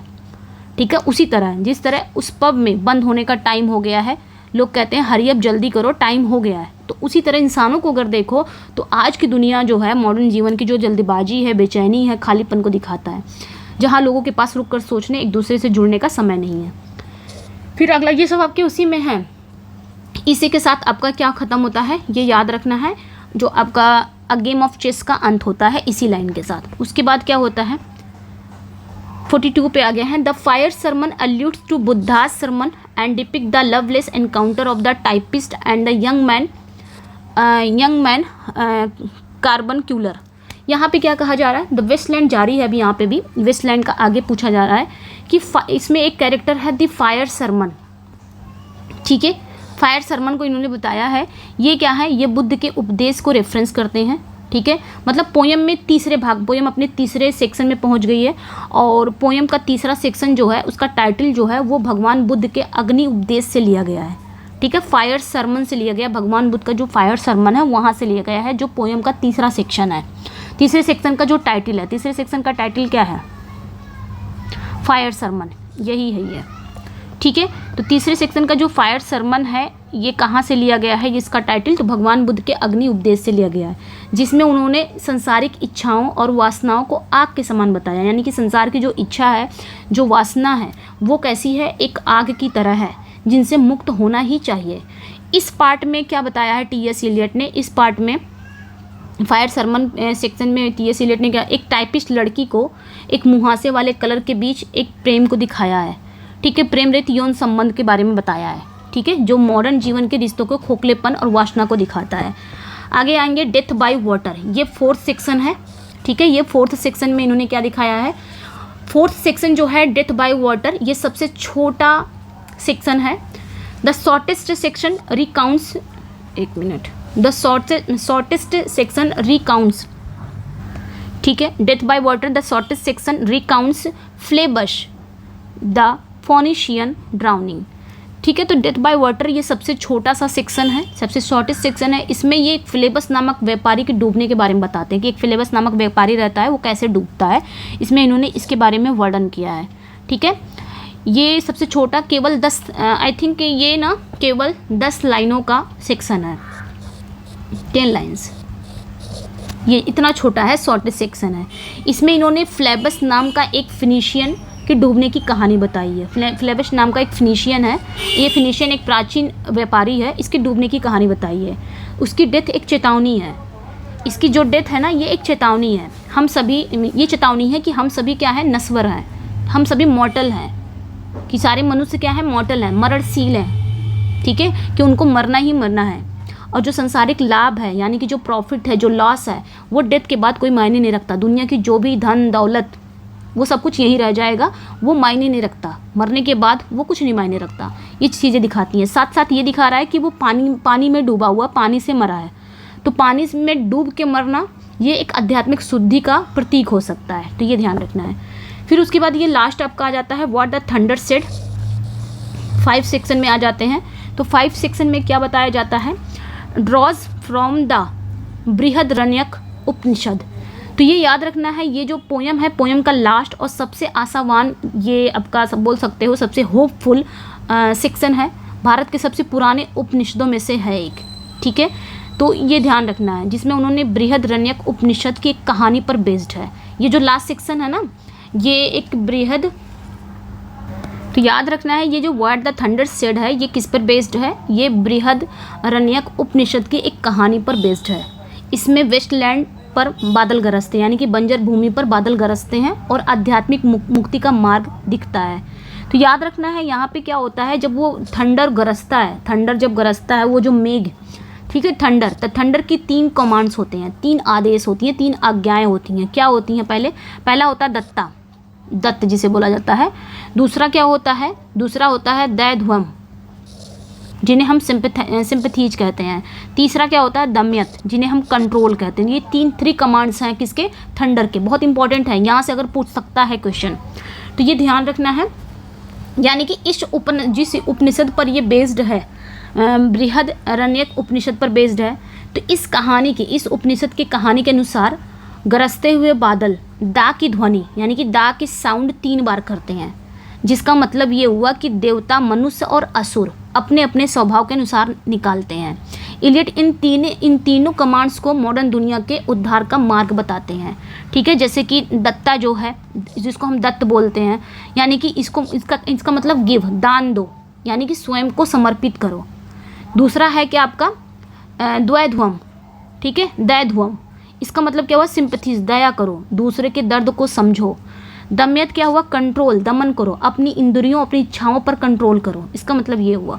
तो ये चीज़ें अपने बहुत इंपॉर्टेंट है, याद रखना है। ठीक है, और लास्ट ये अपने याद रखना है, ये भी इम्पोर्टेंट है, पोएम का जो लास्टिंग है, मतलब एंडिंग कहाँ होती है, संस्कृत के शांति पाठ से होता है। Poem ends with the Sanskrit benediction, shanti shanti shanti, peace that pass understanding. ये पोएम का जो अंत होता है ना, वो संस्कृत के शांति पाठ से होता है, यानी कि शांति शांति शांति। पोएम का अंत इन शक्तिशाली संस्कृत शब्दों से होता है। ये सिर्फ बाहरी शांति नहीं है, बल्कि ये आंतरिक शांति है जो हर समझ से परे है, ठीक है, जो वेस्टलैंड से मुक्ति पाने की एक प्रार्थना है, एक उम्मीद है, इस बंजर भूमि से मुक्ति पाने की एक प्रार्थना, एक उम्मीद है। तो यहीं पे एंड हो जाती है, ठीक है। तो हमने इंपॉर्टेंट पॉइंट्स देख लिया, ठीक है, उनके वर्क का जो बहुत इंपॉर्टेंट था। अब हम आते हैं और भी कुछ इंपॉर्टेंट पॉइंट्स देख लेते हैं, ठीक है। अगला जो है अदर मेजर पोएम्स की अगर हम बात करें इलियड साहब की, तो एक है जेरोनशन। जेरोनशन याद रखना है 1922 में आया था, 1920 में आया था Gerontion. Dramatic monologue of an old man, little old man in Greek, see as a prelude to the Waste Land, ठीक है। तो ये भी एक ड्रामेटिक मोनोलॉग है, ठीक है। जेरोनशन एक बूढ़े आदमी की ड्रामेटिक मोनोलॉग है। जेरोनशन का मतलब क्या हुआ, अगर हम देखें जेरोनशन ग्रीक में मतलब है छोटा बूढ़ा आदमी, लिटिल ओल्ड मैन। अगर इसका ग्रीक वर्ड देखें तो ग्रीक में इसका मतलब है छोटा बूढ़ा आदमी, यानी कि लिटिल ओल्ड मैन। ये पोयम एक बूढ़े आदमी के विचारों को दिखाती है जो इतिहास और अपनी यादों में खोया हुआ है। वो एक ऐसी दुनिया में रहता है जहाँ आस्था और विश्वास खत्म हो चुके हैं, ठीक है। तो ये ध्यान रखना है। और इस पोयम को, जेरोनशन को अक्सर वेस्टलैंड की प्रील्यूड माना जाता है, ठीक है। ये ध्यान रखना, इंपॉर्टेंट पॉइंट्स है ये, ओके। ये ध्यान रखना, अगर पूछा जाए कि वेस्टलैंड का प्रील्यूड के रूप में कौन काम करता है, जैसे आपका प्रील्यूड के रूप में, प्रस्तावना के रूप में कौन काम करता है, तो ये आपका जेरोनशन है, ठीक है। आगे बढ़ेंगे हम। अगली जो इनकी पोयम है दी हॉलो मैन, ठीक है। हॉलो मैन ये कब आया था, 1925 में आया था। On the spiritual impotence of modern man, यानी कि जो आधुनिक मनुष्य के आध्यात्मिक खोखलेपन पर है ये। मतलब ये पोयम उन लोगों के बारे में है जो शारीरिक रूप से तो जीवित हैं, मतलब अगर फिजिकली देखें तो वो जीवित है, लेकिन आध्यात्मिक और नैतिक रूप से ये मर चुके हैं, यानी कि अंदर से ये खोखले हो चुके हैं। तो ये याद रखना है, ठीक है। एपिग्राफ इसका क्या है, ये याद रखना है, मिस्ता कुर्तस, ठीक है। मिस्ता कुर्तस मतलब ही डेड, वह मर गया, from Conrad heart of Darkness. तो ये याद रखना, इसका एपिग्राफ है मिस्ता कुर्टस, मतलब वह मर गया। ये जोसेफ कॉनरेड के नॉवेल हार्ट ऑफ डार्कनेस से लिया गया। इसमें जो एपिग्राफ है ना, यही है, ठीक है। और ये जोसेफ कॉनरेड के कहाँ से लिया गया है, हार्ट ऑफ डार्कनेस से लिया गया है। एक ऐसे पर्सन का सिंबॉलिक है जिसकी आत्मा पूरी तरह से भ्रष्ट हो चुकी है। इसकी फेमस लाइन याद रखना है, this is the way the world ends not with a bang but a whimper, ठीक है। ये फेमस लाइन है, दुनिया इस तरह ख़त्म होती है, ठीक है, एक धमाके से नहीं बल्कि एक सिसकी से दुनिया ख़त्म होती है। तो ये इसकी फेमस लाइन है, किसकी, दी हॉलो मैन की, ठीक है, याद रखना है। आगे बढ़ते हैं, 49 पे आ गए हैं। एश वेडनेसडे, ये इनका वर्क कब आया था, 1930 में। His first major poem after conversion 1927 में ये अपने धर्म परिवर्तन कर लिए थे, है ना, ये बन गए थे, उसमें एंग्लिकनवाद धर्म अपना लिया था। तो 1927 के बाद ये इनकी पोएम एश वेडनेसडे आई थी, ठीक है, जो उनके धर्म परिवर्तन के बाद उनकी पहली बड़ी पोएम थी, ठीक है। तो ये ध्यान रखना है, डीपली पर्सनल है, ऑन रिपेंटेंस है and the struggle of faith है। 1927 में एंग्लिकन ईसाई बनने के बाद ये इलियड की पहली इंपॉर्टेंट पोएम थी। ये बहुत ही पर्सनल पोएम है जिसमें क्या दिखाया गया है, रिपेंटेंस, जिसमें स्ट्रगल फॉर फेथ, विनम्रता और ईश्वर में विश्वास पाने के लिए जो संघर्ष है, वो सारी चीज़ें इसमें बताई गई हैं। नेक्स्ट पे आएंगे 4 क्वार्टेट्स। अगला जो है 4 क्वार्टेट्स, ये कब आया है, 1943 में आया है। Iliad most mature work is own favourite, ये इनका फेवरेट वर्क भी है, याद रखना, इलियड की सबसे मेच्योर वर्क भी है और ये इलियड की अंतिम लास्ट बोल सकते हो महान पोएटिक रचना है। और स्वयं ये मतलब खुद ही इनका बहुत ही मतलब फेवरेट है, ठीक है। ये मानते थे कि मेरा सबसे फेवरेट वर्क है, ये खुद मानते थे, ठीक है, ये ध्यान रखना है। इसमें क्या था, consist of 4 poems, Burnt Norton, East Coker, the Dry Salvages, Little Gidding. यहाँ पे याद रखना है कि ये 4 पोएम का एक कलेक्शन है, ठीक है। 4 पोएम का एक कलेक्शन है जिसमें ब्रंट नॉर्टन आते हैं, East Coker, the Dry Salvages, Little Gidding, ठीक है। Each link to a classical element, air, earth, water and fire, ठीक है। ये ध्यान रखना, यानी कि हर पोयम 4 क्लासिकल एलिमेंट से, मतलब चार क्लासिकल एलिमेंट में से एक से जुड़ी हुई है, air, earth, water and fire, ठीक है। आगे देखेंगे, meditates on time, eternity, spirituality, human condition. तो हर यहाँ पे बोला कि ये जो समय है, मतलब यह समय जो अनंत काल है, यानी कि इटर्निटी है, स्पिरिचुअलिटी है, मानव जीवन के अर्थ जैसे गहरे दार्शनिक विषयों पर दिखाती है ये पोयम, ठीक है। ये वर्क इनका। आगे बढ़ेंगे, इसकी ओपनिंग लाइन क्या है? तो इसकी ओपनिंग लाइन याद रखना है ब्रंट नॉर्टन की, time present and time past are both perhaps present in time future, ठीक है। ये बर्टन नॉर्टन बोलता है, ठीक है। उस मतलब बर्टन नॉर्टन जो पोयम है, 4 पोएम्स का ये कलेक्शन है ना, तो पहली पोएम की ये लाइन यही है, ओपनिंग लाइन है, time present and time past, यानी कि जो वर्तमान समय है और जो बीता हुआ समय है, दोनों शायद फ्यूचर के समय में मौजूद हैं, ठीक है। उसके बाद ईस्ट कुकर में जो लाइनें शुरू होती हैं, ईस्ट कुकर जो पोएम शुरू होती है, तो उसमें जो लाइनें हैं, उसमें लाइनें ये, इन माई बिगनिंग इज़ माई एंड, मेरी शुरुआत में ही मेरा अंत है, इससे शुरू होती है ओपनिंग लाइन, तो ये ध्यान रखना है। उसके बाद अगले पॉइंट्स पे आ जाएंगे हम। तो Old पॉसम्स book of practical Cats 1939 में इन्होंने लिखा था, मैंने जो बताया था ऊपर, ठीक है। बच्चों के लिए हल्की फुल्की ये पोएटिक कलेक्शन था। ये बहुत ही लाइट वर्ड्स ऑफ चिल्ड्रन, ये ध्यान रखना है, लाइट वर्ड्स फॉर चिल्ड्रन, ठीक है। ये बहुत ही मज़ेदार और इंटरटेन की बुक्स थी, जिसमें अलग प्रकार की बिल्लियों के बारे में पोएम थी। बाद में एंड्रयू, ये याद रखना है, later inspired Andrew Lloyd Webber ने इसी बुक पर आधारित एक विश्व फेमस, क्या बोल सकते हैं, म्यूजिकल कैट्स बनाया, तो ये ध्यान रखना है, ठीक है। इसी पर आगे बढ़ते हैं। Eliot as a playwright, ये रिवाइवल व पोइटिक ड्रामा। तो Eliot as a playwright कैसे थे, या पोइटिक ड्रामा का रिवाइवल कैसे हुआ, तो इसके बारे में जान लेते हैं। नेक्स्ट पे आएंगे, Eliot was a major figure in 20th century revival of poetic drama. तो ये याद रखना है कि जो इलियट थे वो पोइटिक ड्रामा को रिवाइवल करने के प्रमुख व्यक्ति थे, प्रोमिनेंट पर्सन यही थे। यानी कि 20वीं सेंचुरी में क्या था, 20th सेंचुरी में, ठीक है, 20th सेंचुरी में जब प्ले को ना प्रोज में लिखे जा रहा था, मतलब जब प्ले को, नाटक को प्रोज में लिखा जा रहा था, तो इलियट ने क्या किया, पोइट्री में यानी कि वर्ड्स में नाटक लिखने की परंपरा को फिर से रिवाइव करने में महत्वपूर्ण भूमिका निभाई। तो ये याद रखना है, ठीक है। यानी कि नाटक इन्होंने किसमें, वर्ड्स में लिखना स्टार्ट कर दिया, तो ये इन्होंने रिवाइवल किया, फिर से रिवाइव किया। मर्डर इन कैथेड्रल 1935 में आया था ये, murder in cathedral, his most famous and successful play, ये इनका सबसे फेमस प्ले था। अगर इसमें बात की जाए तो depict the martyrdom of archbishop Thomas Becket, ठीक है, कैंटरबरी कैथेड्रल।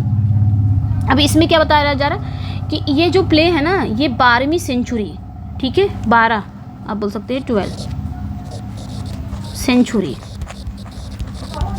ठीक है, यानी कि ये 12वीं सदी के आर्क बिशप थॉमस बैकेट की शहादत को दिखाता है, जिनकी कैंटरबरी कैथेड्रल की हत्या में, मतलब कैंटरबरी कैथेड्रल में हत्या कर दी गई थी, उस चीज़ को ये पोयम दिखाता है, मर्डर इन कैथेड्रल, ठीक है।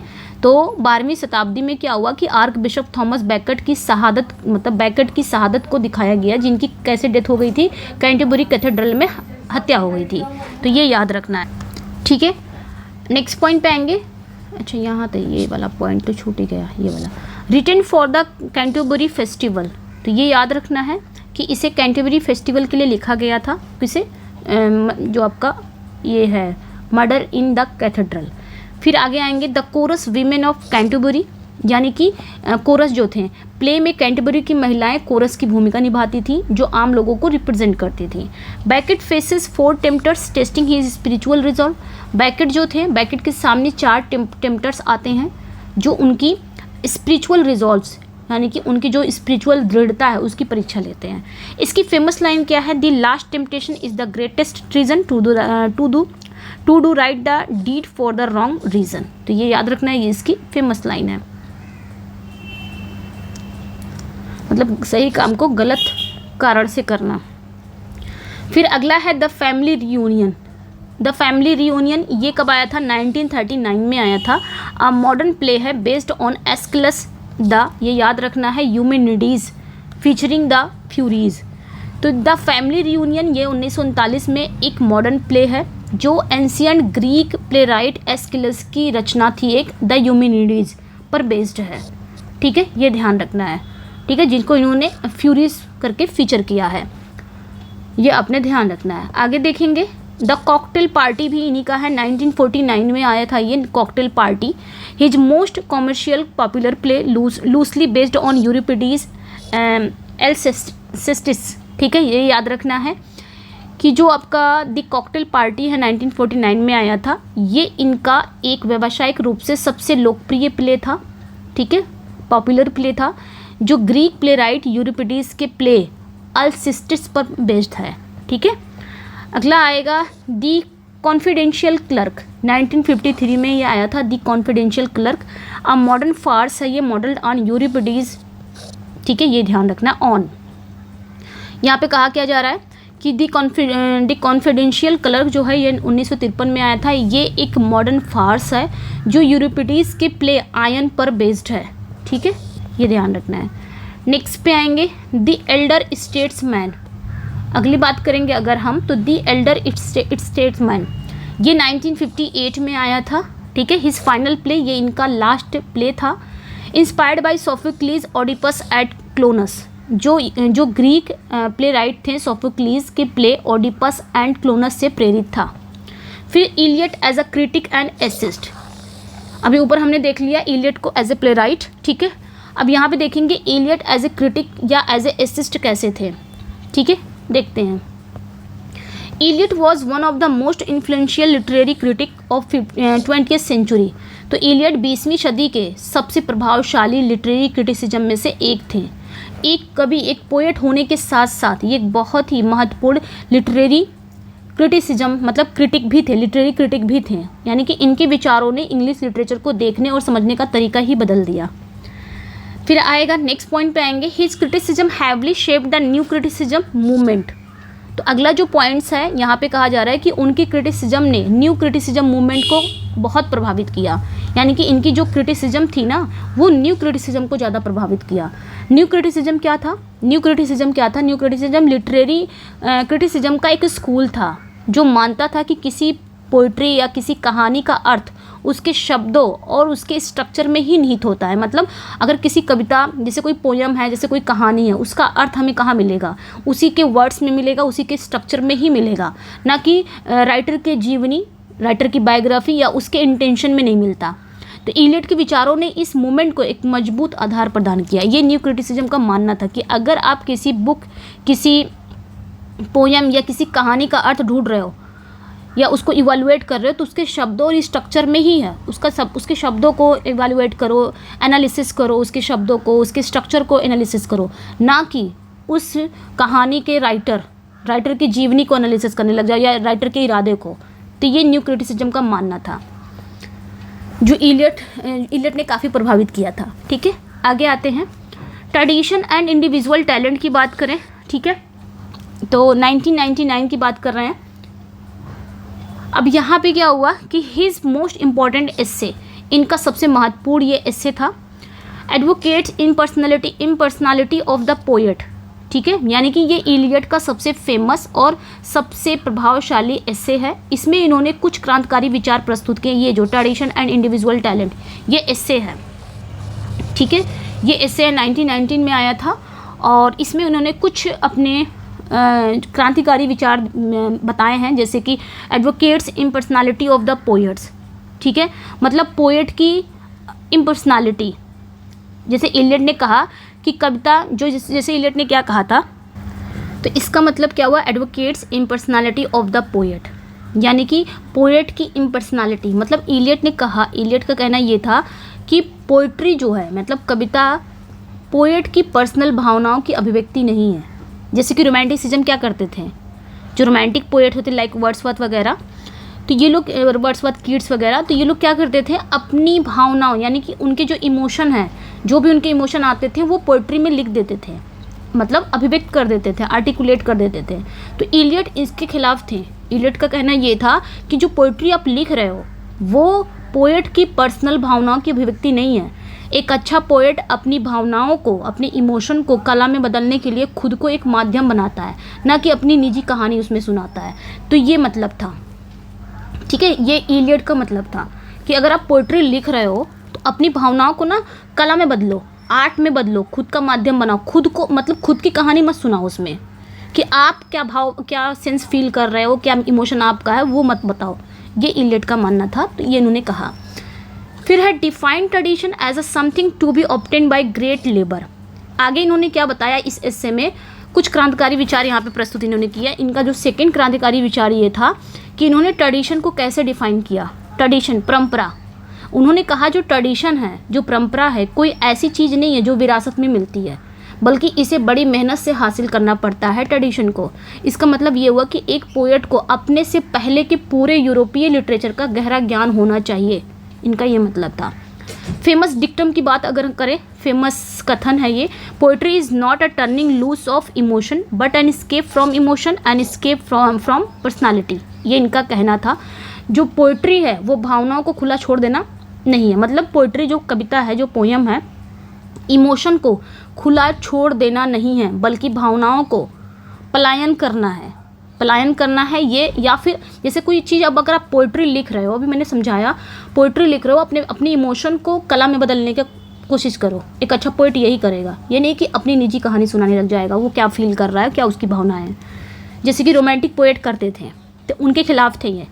Compare the poet's mind to catalyst platinum filament enabling reaction but remaining unchanged. आगे चौथा इनका क्या है, चौथा ये बोल रहे हैं,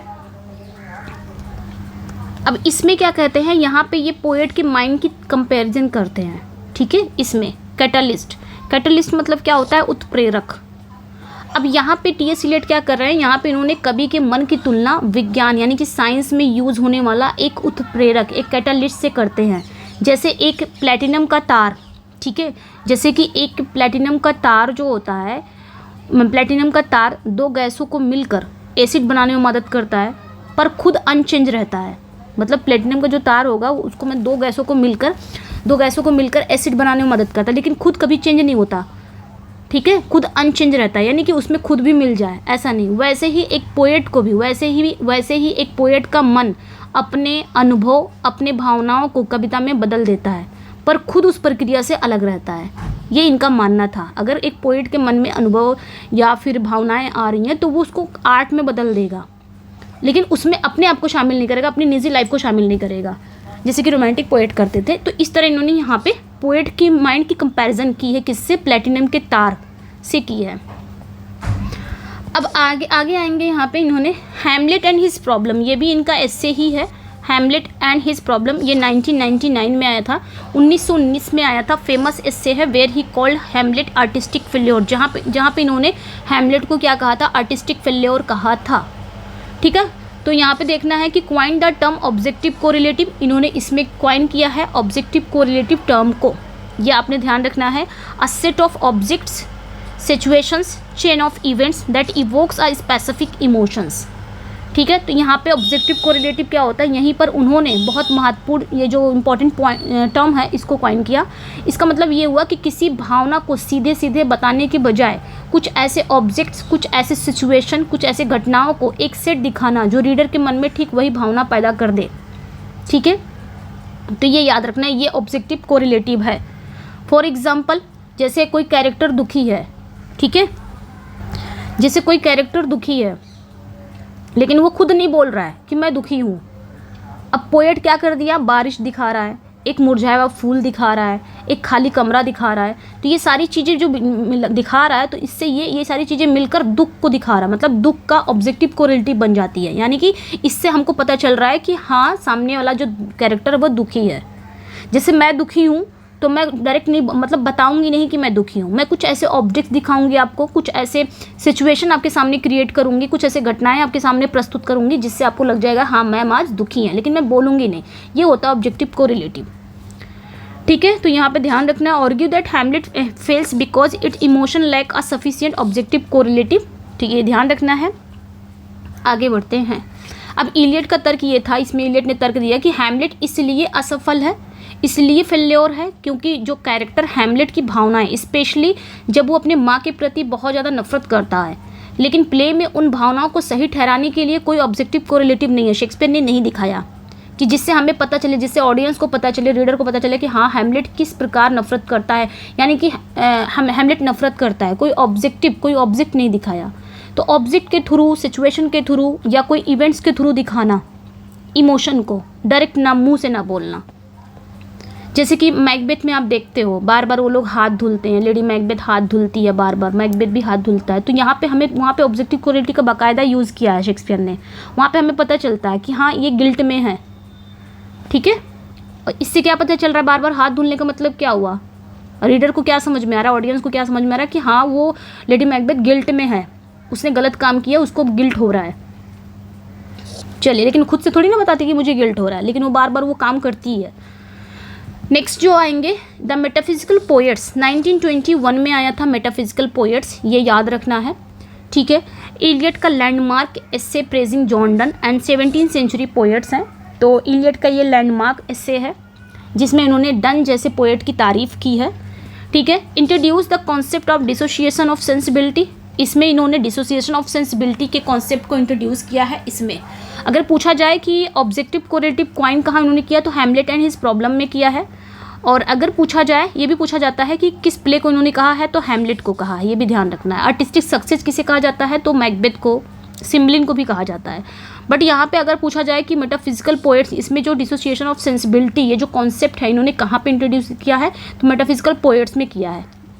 ये इनका एस्से था, लैंडमार्क एस्से था, जिसमें इन्होंने डन और जितने भी 17th सेंचुरी पोएट्स थे उनकी तारीफ़ की, ठीक है। इनका स्टाइल इनको अच्छा लगा, टी.एस. इलियट को। इनका स्टाइल ये था कि ये थॉट्स और इमोशन को मिला के लिखते थे, तो ये टी.एस. इलियट को काफ़ी अच्छा लगा, इसीलिए इन्होंने कहा था यूनिफाइड ऑफ सेंसिबिलिटी। लेकिन जब बाद में 17th सेंचुरी के बाद जो राइटर आए वो थॉट और इमोशन से अलग हो गए, यानी कि थॉट अलग लिखने लगे, इमोशन अलग, जैसे कि रोमांटिसिज्म के पोएट, रोमांटिक के, तब उन्होंने इसे कहा डिसोसिएशन ऑफ सेंसिबिलिटी, ठीक है। तो ये याद रखना है। अब यहाँ पे अगर आएंगे तो इन्होंने डिसोसिएशन ऑफ सेंसिबिलिटी को यहाँ पे इंट्रोड्यूस किया है। Claimed post 17th century English poetry separated thought from feeling, claim किया इन्होंने, ये ध्यान रखना है यहाँ पे, ठीक है। उन्होंने ये सिद्धांत दिया कि 17th सेंचुरी के बाद इंग्लिश पोइट्री में थॉट और फीलिंग एक दूसरे से अलग हो गया। पोएट या तो वो बहुत इंटेलेक्चुअल लिखते थे या तो बहुत भावुक, लेकिन दोनों को मिला के नहीं लिखते थे, जैसे कि जॉन डन वगैरह 17th सेंचुरी पोएट लिखते थे। तो इसीलिए इन्हें ये लगा, इन्होंने डिसोसिएशन ऑफ सेंसिबिलिटी कहा, ठीक है। तो ये ध्यान रखना है। And praise the metaphysical poets for their unified sensibility, ability to devour any kind of experience.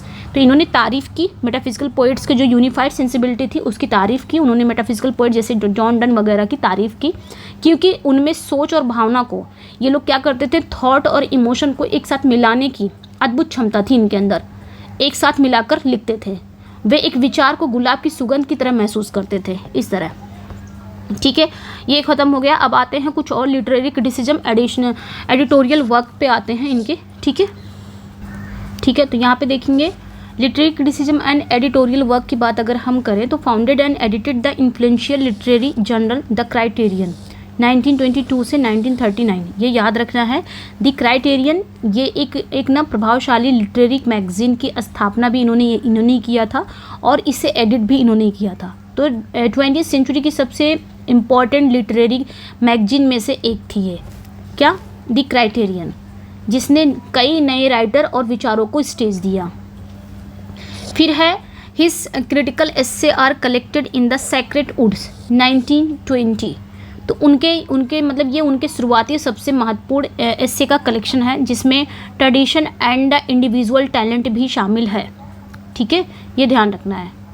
इसमें ना क्या क्या शामिल, इसमें एक और शामिल है, tradition and the individual talent भी शामिल है, ठीक है, ये ध्यान रखना है। इनकी एक क्रिटिकल एस्से है द सेक्रेट वुड, ये कलेक्शन है, ठीक है। फेमस डिक्टम की अगर हम बात करें तो कुछ फेमस स्टेटमेंट है, immature poets imitate mature poets steel, यानी कि जो इमेच्योर पोएट्स होते थे वो क्या करते थे, वो इमिटेट करते हैं, और जो आपके मेच्योर पोएट्स हैं वो क्या करते हैं, वो इमिटेट नहीं करते हैं, वो डायरेक्ट चोरी ही करते हैं। इसका मतलब क्या हुआ, समझते हैं? ठीक है, इसका मतलब यह, इसका गहरा मतलब था कि इमेच्योर यानी कि जो पोएट दूसरे पोएट की शैली की बस नकल करते हैं, लेकिन मेच्योर जो पोएट होते हैं यानी कि ऐसा पोएट जो दूसरे पोएट के प्रभाव को इस तरह पचा लेता है और अपनी कला में मिला लेता है कि वो बिल्कुल नया और उसका अपना वर्क लगता है, इसी को वो चोरी कहते थे। ठीक है, नेक्स्ट पे आएंगे। Define the mythical method in his review of Joyce Ulysses, a way to give form and meaning to chaos of modern history. तो मिथिकल मेथड को इन्होंने ही डिफाइन किया। जेम्स जॉयस का एक नॉवल था यूलिसेस, यूलिसेस का रिव्यू करते समय इन्होंने इस शब्द का यूज़ किया। ठीक है, मिथिकल मेथड का, ये याद रखना है। ये मॉडर्न वर्ल्ड की अराजकता और बिखराव के एक रूप देने का तरीका है, जिसमें राइटर क्या करता था, प्रेजेंट की तुलना एंशियंट जो मिथ होती थी, जो कहानियाँ होती थी, उससे करता था। तो द वेस्टलैंड खुद एक मेथड का सबसे बड़ा उदाहरण है। ठीक है, तो मिथिकल मेथड ये जो टर्म है इन्होंने यहीं पे जब इन्होंने यूलिसेस का रिव्यू कर रहे थे तो वहाँ पे इन्होंने इसे क्या किया, इस्तेमाल किया। फिर है इन्फ्लुएंसेस एंड इंटेलेक्चुअल बैकग्राउंड की अगर हम बात करें, इनकी जो बौद्धिक पृष्ठभूमि है, मेजर इन्फ्लुएंस की बात करें तो डार्टे एंड फ्रेंच सिम्बॉलिस्ट बॉडलेयर। ठीक है, बॉडलेयर हैं आपके, लाफोर्ग हैं और मेटाफिजिकल पोएट्स डन है।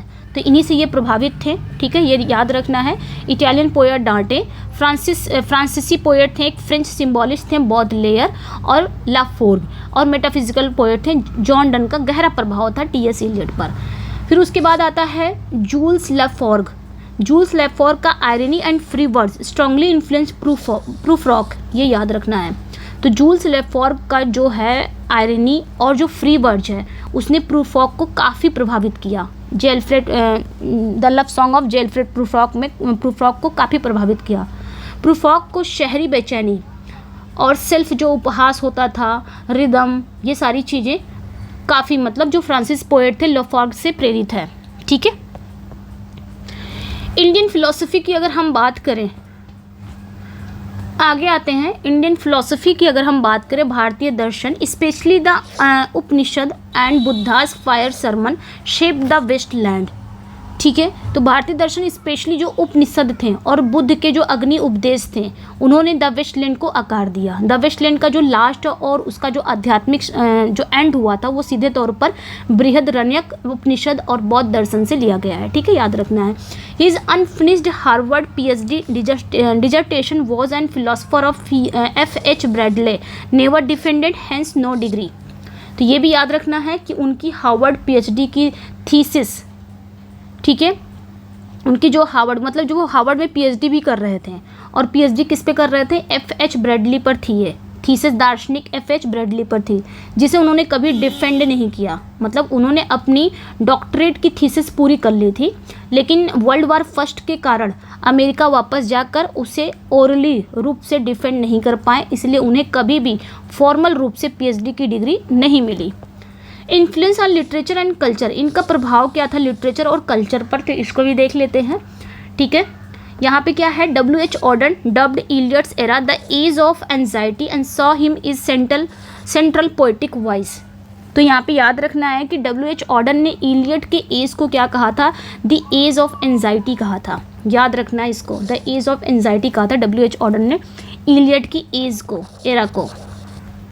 ठीक है, यानी कि ऑर्डन जैसे बाद के पोएट ने माना कि इलियट ने अपनी कविताओं में, अपने पोयम में वर्ल्ड वार फर्स्ट के बाद की पीढ़ी की जो बेचैनी थी, जो चिंता थी, जो विश्वास की कमी थी, उन सब को बहुत ही अच्छी तरीके से अपनी पोयम में दिखाया है, ये मानना था। इसीलिए इन्होंने द एज ऑफ एंजाइटी कहा।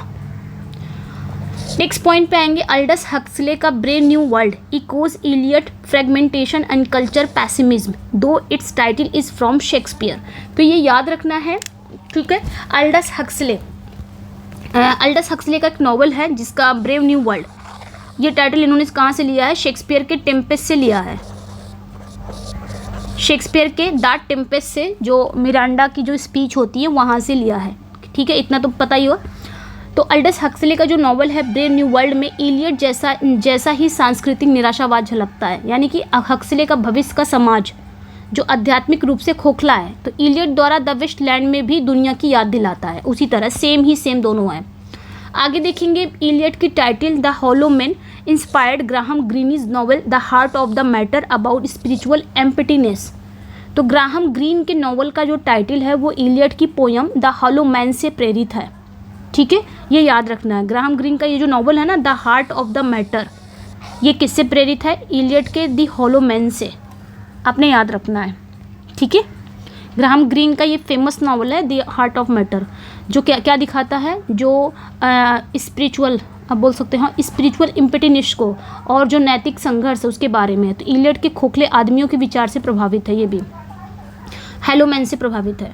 बिलीव्ड अगर देखा जाए, ठीक है, विश्वास, तो modern poetry must be difficult to reflect to complexities of modern civilisation. ये याद रखना है इसमें कि आधुनिक जो पोएट्री होती थी, मतलब इनका विश्वास ये था, ठीक है, यानी कि मॉडर्न पोएट्री को जटिल होना चाहिए। इनका मानना ये था कि जो मॉडर्न पोएट्री, इलियट का मानना था कि हमारी जो आधुनिक सभ्यता है वो बहुत जटिल, खंडित और कठिन हो है, इसलिए इस सभ्यता को ईमानदारी से दर्शाने वाली पोएट्री को भी सरल नहीं बल्कि कठिन और जटिल होना चाहिए।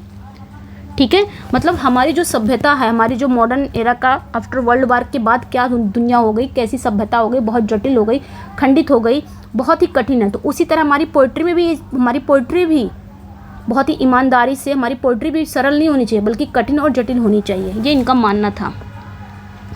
Final word of the Waste Land shanti means the peace which passes understanding.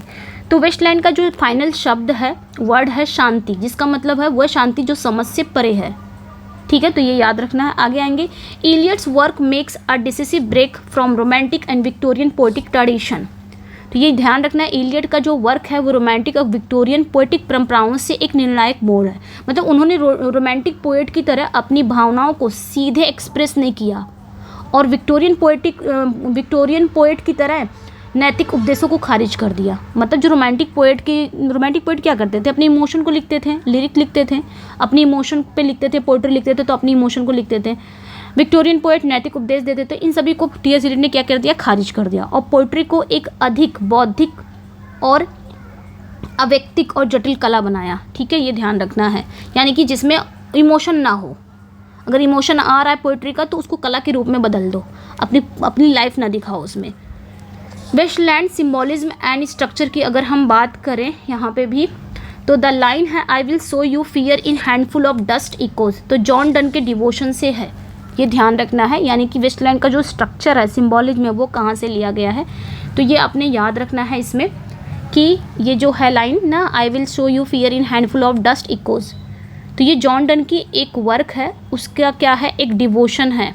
ठीक है, एक डिवोशन है, मतलब ये लाइन कि क्या दिखाता है, ये लाइन नस्वर्ता को दिखाता है, आध्यात्मिक सूखेपन का दिखाता है, और ये दिखाती है कि कैसे इलियट ने पुराने राइटर के अंश को अपनी पोएट्री में बुना है, पुराने राइटर के बारे में बताया है। ठीक है, पुराने राइटर जैसे कि मिल्टन वगैरह। फिर है अगला जो है the hyacinth girl episode in the Burial of the Dead offers a rare lyrical glimpse of direct personal memory.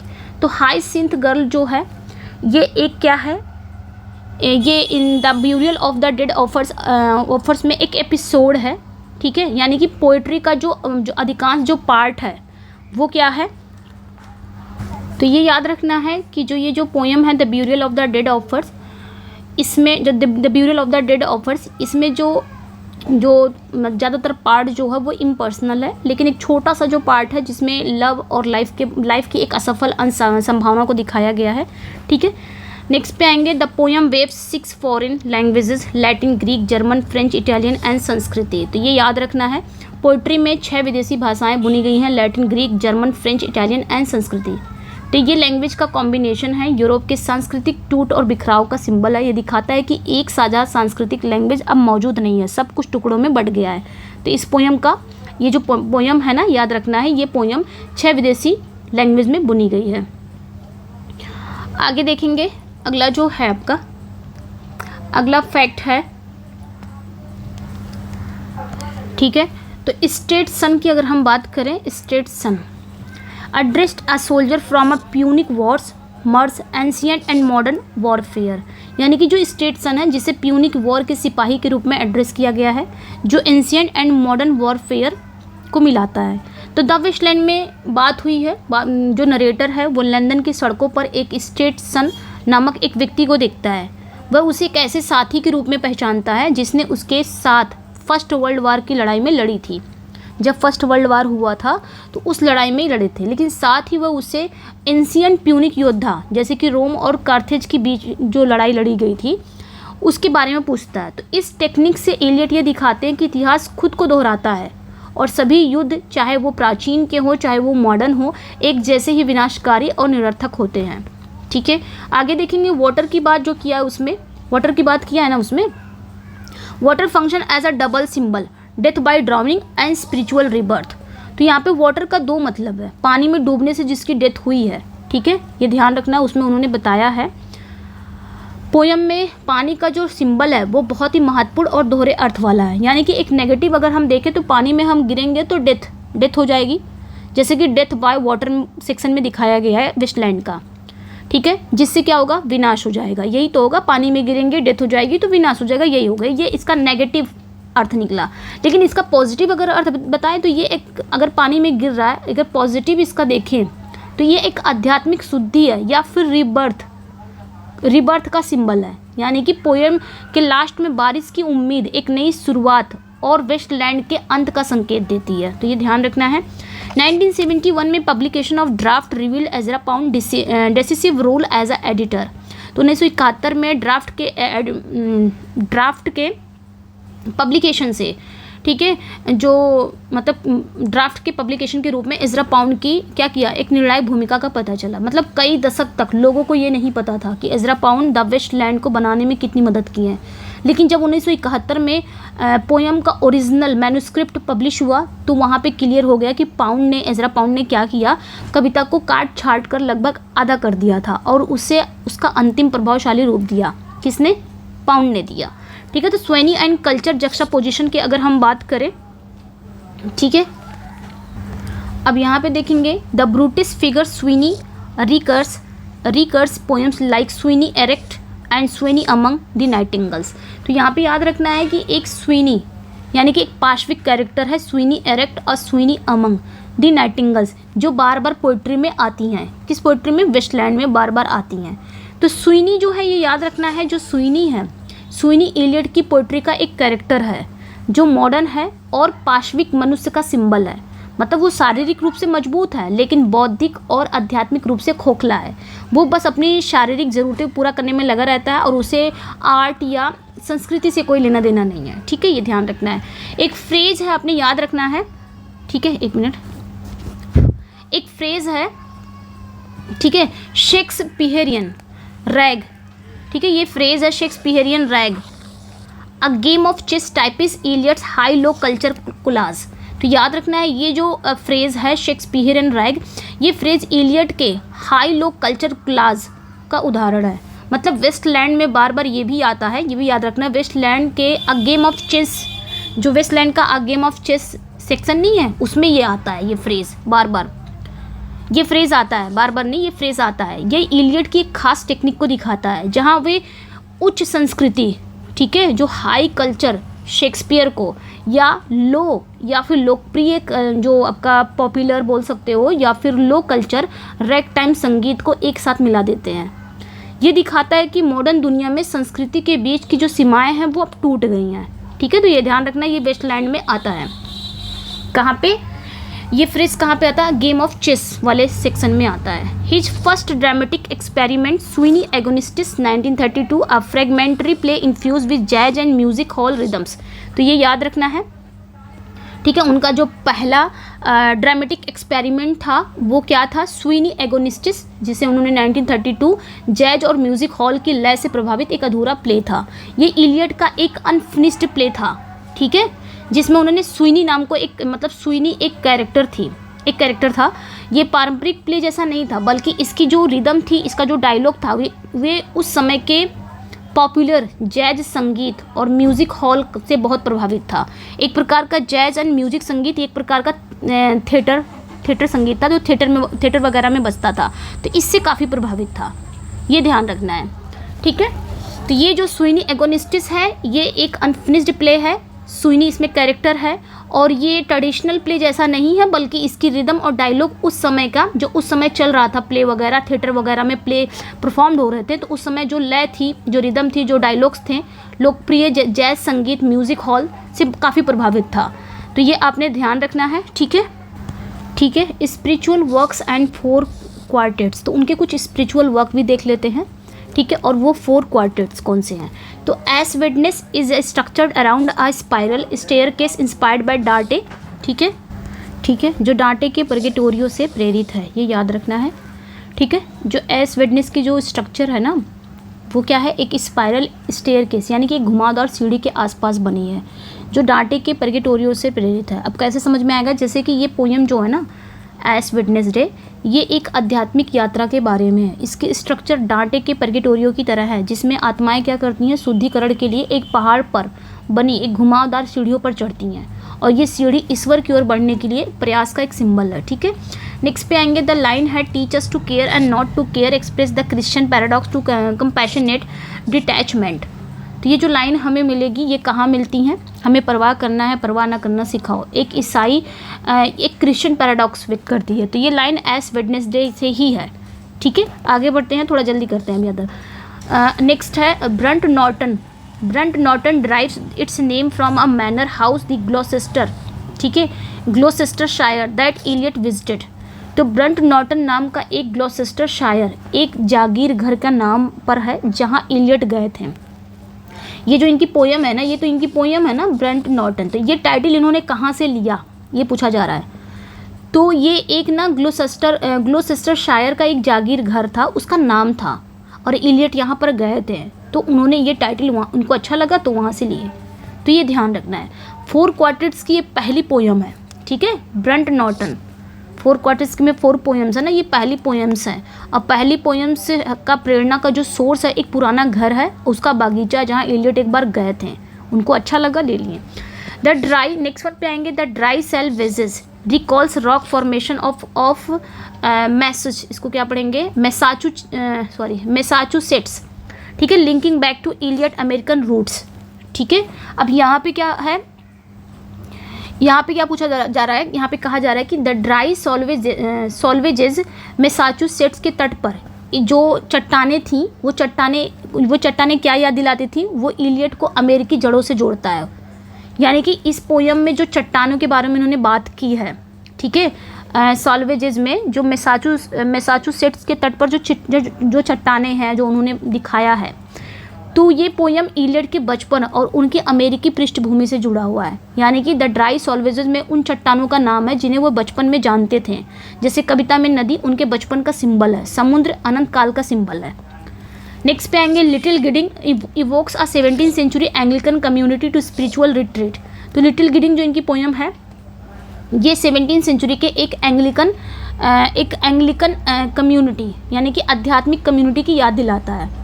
तो लिटिल गिडिंग है, ये इंग्लैंड में एक ऐसी जगह का नाम है ना, जहाँ 17th सेंचुरी में एक धार्मिक कम्युनिटी प्रार्थना और शांतिपूर्ण जीवन के लिए रहता था। तो वर्ल्ड वार सेकेंड के दौरान लिखते समय इलियट ने इस जगह का यूज़ किया, ठीक है, ये ध्यान रखना है। आगे बढ़ते हैं, इस जगह का उन्होंने यूज़ किया इतिहास, आध्यात्मिक और युद्ध के बीच शांति खोजने पर विचार करने के लिए किया।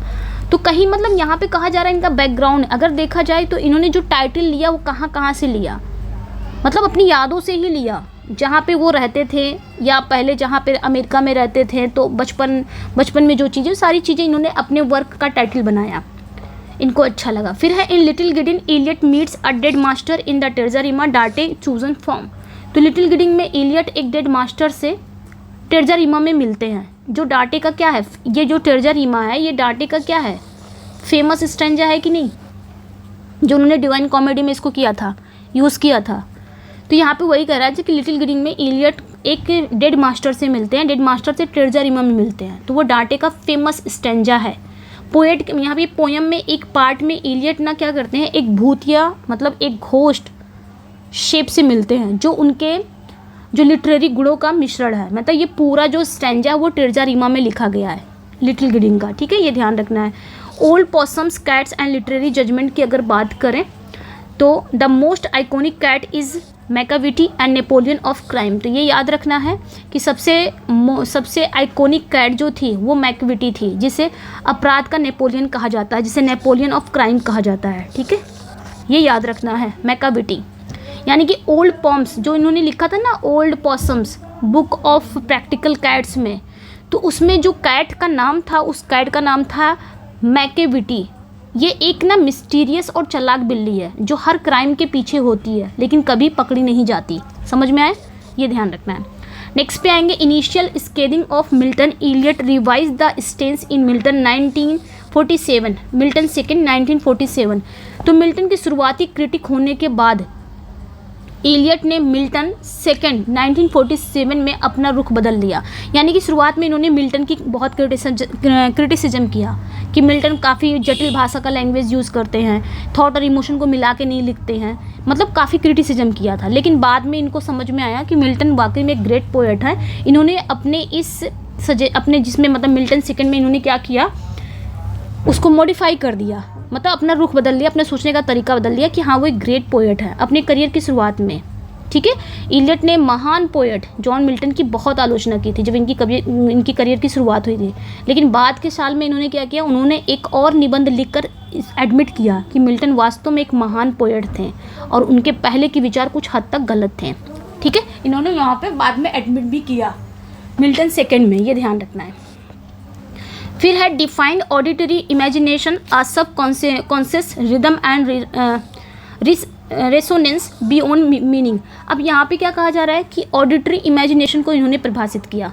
इलियट के अनुसार ये एक पोएट की वह एबिलिटी है जो कविता के अंदर, यानी कि कविता के अर्थ को समझने से पहले उसकी गहरी लय, यानी उसकी जो डीप रिदम है, उसकी जो डीप म्यूज़िक है, उसकी गूंज को महसूस करने देती है। तो ये पोएम की जादू का एक महत्वपूर्ण पार्ट है। Praise Dryden for clarity and modernisation of English poet. अगला जो है ड्राइडन की इन्होंने तारीफ़ की है। ठीक है, ड्राइडन की तारीफ इन्होंने की कि ड्राइडर जो है वो इंग्लिश प्रोज को बहुत ही क्लियरली और बहुत ही मॉडर्नाइजेशन बनाने की तारीफ़ की है। यानी कि इलियट 17वीं सेंचुरी के पोएट जॉन ड्राइडन की तारीफ़ करते हैं क्योंकि उन्होंने एक ऐसी पोइटिक स्टाइल नहीं बोल सकते, एक ऐसी प्रोज स्टाइल विकसित की जो जटिल विचारों को व्यक्त करने के लिए बहुत ही सरल, बहुत ही क्लियर, बहुत ही सटीक थी। इसके लिए उन्होंने तारीफ भी किया था। डिसमिस्ड रोमांटिक पोएट स्पेशली सैली एज इमोशनली इंटेलेक्चुअली इमेच्योर। इन्होंने किसको खारिज किया? रोमांटिक पोएट्स को खारिज किया। तो ये याद रखना है, स्पेशली शैली को। इलियट को रोमांटिक पोएट की अपनी भावनाओं पर अत्यधिक ध्यान केंद्रित करना पसंद नहीं था क्योंकि रोमांटिक पोएट अपनी भावनाओं पर ज़्यादा ध्यान देते थे, भावनाओं पर लिखते थे, इमोशन पर ध्यान देते थे। तो ये इलियट को नहीं पसंद था। वह उन्हें क्या बोलते थे, वो उन्हें लगता था कि ये लोग क्या है, अनुशासनहीन है और बौद्धिक रूप से कम गहरा मानते थे। ठीक है, इनको लगता था ये लोग इमेच्योर हैं, इमेच्योर पोएट है।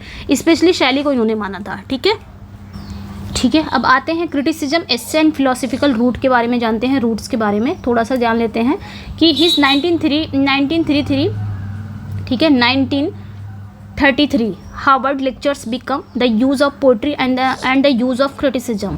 तो 1933 में Harvard lecture the use of poetry and the use of criticism बने। मतलब ये बुक उनके उन लेक्चर्स का कलेक्शन था जो उन्होंने हार्वर्ड यूनिवर्सिटी में दिए थे, जिसमें उन्होंने पोएट्री और क्रिटिसिज्म के उद्देश्य और संबंध पर चर्चा की थी। ठीक है, फिर आता है the 3 voices of poetry. He identify the poet soliloquy, audience address and dramatic voice. ये याद रखना है यहाँ पे कि इन्होंने द 3 वॉइसेस ऑफ पोएट्री में इन्होंने क्या दिया, इन्होंने पोएट्री की 3 आवाज़ की पहचान की।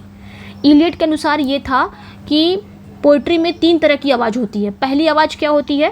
पहली आवाज़ पोएट की आवाज़ होती है जो खुद से बात करती है। दूसरी आवाज़ क्या होती है? दूसरी आवाज़ पोएट की आवाज़ जो लिसनर को एड्रेस करती है। ठीक है, ऑडियंस एड्रेस। ठीक है, जो लिसनर को या ऑडियंस को एड्रेस करती है। तीसरी आवाज़ क्या होती है? पोएट की आवाज़ जो कि एक काल्पनिक, एक फिक्शनल कैरेक्टर के माध्यम से बोलती है, जैसे कि प्ले में ड्रामेटिक वॉइस देती है, जैसे कि प्ले में कैरेक्टर बोलता है। तो ये तीन इन्होंने ये आवाज़ें पहचान की हैं। ठीक है, द 3 वॉइसेस ऑफ पोएट्री में, तो ये ध्यान रखना है। अब आते हैं, और कुछ छूट रहा क्या? रेज्ड इन, अगला जो है raised in Unitarianism before his conversion to Anglicanism 1927। तो एंग्लिकन वाद में धर्म, मतलब जब इन्होंने धर्म परिवर्तन कर लिया तो उनका पालन, मतलब पहले इन्होंने क्या किया था, यानी कि इन्होंने 1927 में अपने धर्म को चेंज कर लिया था, है ना। एंग्लिकनवाद बन गए थे। लेकिन एंग्लिकनवाद बनने से पहले इनका जो पालन पोषण हुआ था वो कहाँ हुआ था, ये बड़े कहाँ हुए थे, तो यूनिटेरियनवाद में हुए थे। ठीक है, यूनिटेरियनिज्म में हुए थे, ये याद रखना। जन्म से पहले इलियट का परिवार जो था वो यूनिटेरियनवाद का अनुयायी था, जो ईसाई धर्म की एक बहुत ही उदार और तर्कसंगत एक कम्युनिटी थी। बाद में उन्होंने अधिक पारंपरिक और रिचुअल एंग्लिकन को अपनाया। ठीक है, अब आते हैं, जल्दी से देख लेते हैं personal life and Bloomsbury connection इनका क्या है, तो ये भी जल्दी से देख लेते हैं, उसके बाद मैं एंड कर देती हूँ। अब इधर 27 क्वेश्चन और 27 फैक्ट और रह गए, पढ़ लेते हैं। अब यहाँ पे क्या कहा जा रहा है कि हिज वाइफ, जो उनकी वाइफ थी Vivienne alleged affair with Bertrand Russell caused personal anguish. तो इनकी जो पत्नी थी, जो इनकी पहली बीबी थी, पत्नी थी इनकी जो विवियन का ऐसा कहा जाता है कि बर्ट्रंड रसेल के साथ एक कथित अफेयर था। ठीक है, एक अफेयर था पर्सनल, जो उनके पर्सनल दर्द का कारण भी बना। तो इलियट का जो अगर देखा जाए, जो उनकी मैरिज लाइफ थी बहुत आसान थी। उनकी पत्नी जो थी विवियन की बीमारी के अलावा ये भी माना जाता है कि उनका फेमस दार्शनिक बर्ट्रंड रसेल के साथ एक अफेयर था, और इस घटना ने इलियट को काफ़ी बहुत दुख पहुंचाया, जिसकी झलक उनकी पोएट्री में हमें देखने को मिलती है। नेक्स्ट पॉइंट पे आएंगे, the Bloomsbury group admired his genius but found him overly formal. तो जो ब्लूम्सबरी ग्रुप था, इनकी प्रतिभा की काफ़ी तारीफ़ की कि बहुत जीनियस है, पोएट है, लेकिन ये साथ ही साथ ये भी कहा कि ये बहुत ज़्यादा फॉर्मल है। ठीक है, ये भी कहा ब्लूम्सबरी ग्रुप जो थे वो लंदन के राइटर और जो बुद्धिजीवी का एक फेमस समूह था, एक ग्रुप था, जिसमें वर्जीनिया वुल्फ थी, E.M. फॉस्टर जैसे लोग शामिल थे। तो ये लोग ना इलियट की जो पोएटिक टैलेंट के कायल थे कि हाँ बंदे में दम है, तारीफ़ किए थे, लेकिन उन्हें इलियट का स्वभाव बहुत ज़्यादा कैसा लगता था, औपचारिक लगता था, बहुत गंभीर, बहुत रूढ़िवादी लगता था, जो उनके अपने बोहेमियन जीवन शैली के विपरीत था। वर्जीनिया वुल्फ ने क्या कहा था इन्हें, तो ये भी याद रखना है। Virginia Woolf wrote in her diary that Eliot looked like a clerk in a 4-piece suit. तो ये ध्यान रखना है, ये वर्जीनिया वुल्फ ने कहा था, अपनी डायरी में लिखा था कि इलियट 4-piece सूट में एक क्लर्क की तरह दिखते हैं। ये टिप्पणी थी ब्लूम्सबरी ग्रुप की इलियट के बारे में राय को दिखाता है। इलियट का जो पहनावा था, जो व्यवहार था, वो हमेशा एक बैंकर या क्लर्क जैसा बहुत सधा हुआ रहता था, जो वर्जीनिया वुल्फ को एक कलाकार जैसा नहीं लगता था। ठीक है, ये ध्यान रखना है। एडिटोरियल एंड टीचिंग करियर की अगर हम बात करें, ठीक है, तो as editor of Criterion he publish early works of Auden and Spender. तो ये ध्यान रखना है, द क्राइटेरियन के एडिटर मतलब एडिटिंग के बाद, द क्राइटेरियन के एडिटिंग के स्वरूप अगर देखा जाए, उन्होंने आर्डन और स्पेंडर की शुरुआती रचनाएं भी पब्लिश कराई हैं, आर्डन और स्पेंडर। ठीक है, यानी कि इलियट केवल एक ग्रेट पोएट ही नहीं थे, बल्कि एक इम्पॉर्टेंट एडिटर भी थे। उन्होंने क्या किया, उन्होंने अपनी मैगजीन द क्राइटेरियन में उन्होंने W.H. ऑर्डन और स्टीफन स्पेंडर जैसे जो युवा और प्रतिभाशाली पोएट को मौका दिया और उन्हें स्थापित करने में मदद किया। ठीक है, भी ध्यान रखना है। Briefly taught at Highgate school, one प्यूपिल was future poet laureate John Betjeman. ठीक है, बेट्समैन, तो ये याद रखना है, बेट्समैन। यहाँ पे क्या कहा जा रहा है कि कुछ समय के लिए इलियट हाईगेट स्कूल में पढ़ाएं। ऐसा भी कहा जाता है कि कुछ समय के लिए इन्होंने हाईगेट स्कूल में इन्होंने पढ़ाई भी की, टीचिंग भी किया, और एक छात्र भविष्य के पोएट लॉरियट बेट्समैन थे। ये ध्यान रखना है। ठीक है, मतलब कहा जा रहा है कि अपनी करियर की शुरुआत में इलियट ने कुछ समय के लिए स्कूल में शिक्षक के रूप में काम किया, जैसे कि शेक्सपियर के लिए कहा जाता है। और सबसे दिलचस्प बात यह है कि उनके स्टूडेंट्स में से एक स्टूडेंट जॉन बेट्समैन बाद में खुद को एक पोएट लॉरियट और ब्रिटेन के पोएट बने। इनके एक स्टूडेंट बन गए थे, पोएट लॉरियट बन गए थे। ठीक है, ये ध्यान रखना है। His unfinished Harvard dissertation was titled Knowledge and Experience in the Philosophy of F.H. Bradley. तो ये ना हार्वर्ड में PhD भी कर रहे थे, और किस पे ये खोज कर रहे थे, तो F.H. ब्रैडली पे कर रहे थे, जो इनको मिली भी नहीं थी। तो इनकी अधूरी हार्वर्ड थीसिस का टाइटल जो था knowledge and Experience in the Philosophy of F.H. Bradley था। ये उनकी PhD का थीसिस का पूरा टाइटल था, जो बहुत जटिल दार्शनिक विषय पर था। दिखाता है कि कविता के अलावा दर्शन शास्त्र में भी काफ़ी इनकी रुचि थी। ठीक है। ड्रामा एंड सिम्बॉलिज्म की अगर हम बात करें तो in the cocktail party Celia, आगे देखेंगे, in the cocktail party Celia, ठीक है, Coplestone embraces sainthood martyred on an ant hill, ठीक है। अब यहाँ पे क्या कहा जा रहा है, ये ना अब ये नाटक की बात करने लगा है, ड्रामा की बात करने लगा, कॉकटेल पार्टी की बात करने लगा, उसके अंदर की थोड़े थोड़े पार्ट्स, थोड़े थोड़े फैक्ट बताने लगा कि द कॉकटेल पार्टी में जो सीलिया आपके कोपलेस्टोन है वो क्या अपनाती है, ठीक है, वो सेंटहुड को, ठीक है, सेंटहुड को अपनाती है और चींटियों के टीले पर शहीद हो जाती है, यही चीज़ है। मतलब ये उनके प्ले का एक चौंकाने वाला पार्ट है। शीला नाम की एक कैरेक्टर होती है जो आध्यात्मिक मार्ग चुनती है, आध्यात्मिक रास्ता चुनती है और एक मिशनरी और एक मिशनरी बन जाती है। लास्ट में क्या होता है, ये एक विदेशी भूमि में विद्रोहियों द्वारा उसे बहुत क्रूरता से मार दिया जाता है। तो इस तरह है। आगे बढ़ेंगे। द एपिग्राफ की अगर हम बात करें, एपिग्राफ, ठीक है, एपिग्राफ की अगर हम बात करें, मिस्ता कुर्तस यानी कि he did resurface in the film, ठीक है, एपोकलिप्स नाउ, ठीक है, एपोकैलिप्स नाउ, मतलब जो एपिग्राफ है ना, मिस्ता कुर्टेज, मतलब मिस्ता कुर्टेज ही डिड, ये जो एपिग्राफ है ये एक फिल्म थी, फिल्म का नाम क्या था, एपोकैलिप्स नाउ में फिर से सामने आता है। तो इलियट ने द हॉलो मैन में जोसेफ कॉनरेड के नॉवल हार्ट ऑफ डार्कनेस से एपिग्राफ लिया था, ठीक है। बाद के दशकों के बाद क्या हुआ कि फ्रांसिस फोर्ड कोपोला ने अपनी फेमस वियतनाम युद्ध फिल्म में एपोकैलिप्स नाउ में जो उसी नॉवल पर आधारित एक लाइन का प्रमुखता से इन्होंने यूज़ किया है, ठीक है। अगला है preferred words libre to free words, no words is for free man who wants to do a good job. तो वे फ्री वर्ड्स के बजाय वर्ड्स लिबरे शब्द को ज़्यादा प्रायोरिटी देते थे। इलियट का मानना था कि जो फ्री वर्ड्स है वो कंफ्यूज करता है, क्योंकि ये बताता है कि पोइट्री किसी भी नियम से मुक्त है, फ्री है। उनका मानना था कि अच्छी पोइट्री चाहे कैसी भी स्टाइल में हो, हमेशा एक आंतरिक अनुशासन और संगीत का पालन करती है। यानी कि वो कहते थे जो आदमी अच्छा काम करना चाहता है उसके लिए कोई भी फ्री वर्ड्स नहीं है, ठीक है। रिस्पॉन्स एंड इन्फ्लुएंस की अगर हम बात करें तो Hart Crane's the Bridge was written as an optimistic counter point to the Waste Land. तो ये याद रखना है, जो हार्ट क्रेन की द ब्रिज को द वेस्ट लैंड के निराशावाद के जवाब में एक आशावादी कविता के रूप में लिखा गया था। अगर पूछा जाए कि वेस्ट लैंड के जवाब में रिस्पॉन्स में कौन सी पोएम लिखी गई थी तो हार्ट क्रेन्स द ब्रिज, ठीक है, ये ध्यान रखना है। आगे बढ़ते हैं। अगला जो है Gerontion was intended as the prologue to the Waste Land, ठीक है। तो यहाँ पे क्या कहा जा रहा है कि जेरोंशन का अगर देखा जाए तो वेस्ट लैंड के प्रील्यूड के रूप में लिखने का इरादा था, मानते भी थे, ठीक है। अगला जो है awarded the US presidential medal of freedom 1964 a year before his death.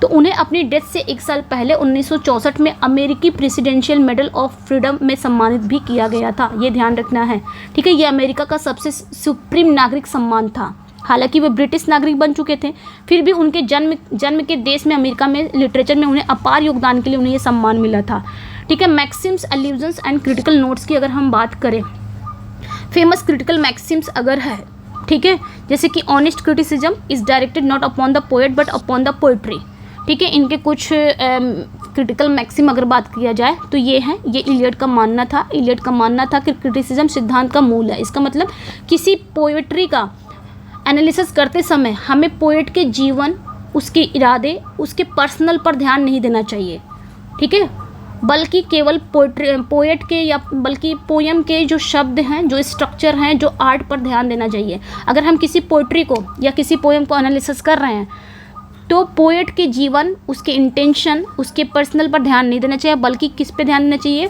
Poem के जो शब्द हैं, जो वर्ड है, जो स्ट्रक्चर है, जो कला पर ध्यान देना चाहिए, ये इनका मानना था। द टाइटल है the hollow man alludes to Shakespeare Julius Caesar Conrad's Heart of Darkness. तो ये याद रखना है, द हॉलो मैन का जो टाइटल है वो शेक्सपियर के जूलियस सीजर और कॉनरेड के हार्ट ऑफ डार्कनेस का संकेत देता है। यानी कि ये टाइटल हमें दो सोर्सों से आता है। ये टाइटल, ये जो हॉलो मैन है ना, ये जूलियस सीजर और जोसेफ कॉनरेड के हार्ट ऑफ डार्कनेस से आता है, ठीक है, संकेत देता है। ये टाइटल दो सोर्स से आता है। जूलियस सीजर में ब्रूटस का जो खोखला, मतलब ब्रूटस को खोखला आदमी कहा जाता है, ठीक है, ब्रूटस को भी खोखला आदमी कहा जाता है जूलियस सीजर में। और हार्ट ऑफ डार्कनेस में जो कर्टस है, कर्टस भी नैतिक रूप से खोखला ही होता है। तो कहीं ना कहीं दोनों ही इसको क्या कर रहे हैं, इंडिकेट कर रहे हैं, ठीक है, ये ध्यान रखना है। नेक्स्ट पे आएंगे, Sweeney among the nightingales begin with the Aeschylus Agamemnon hinting at the ट्रीचरी।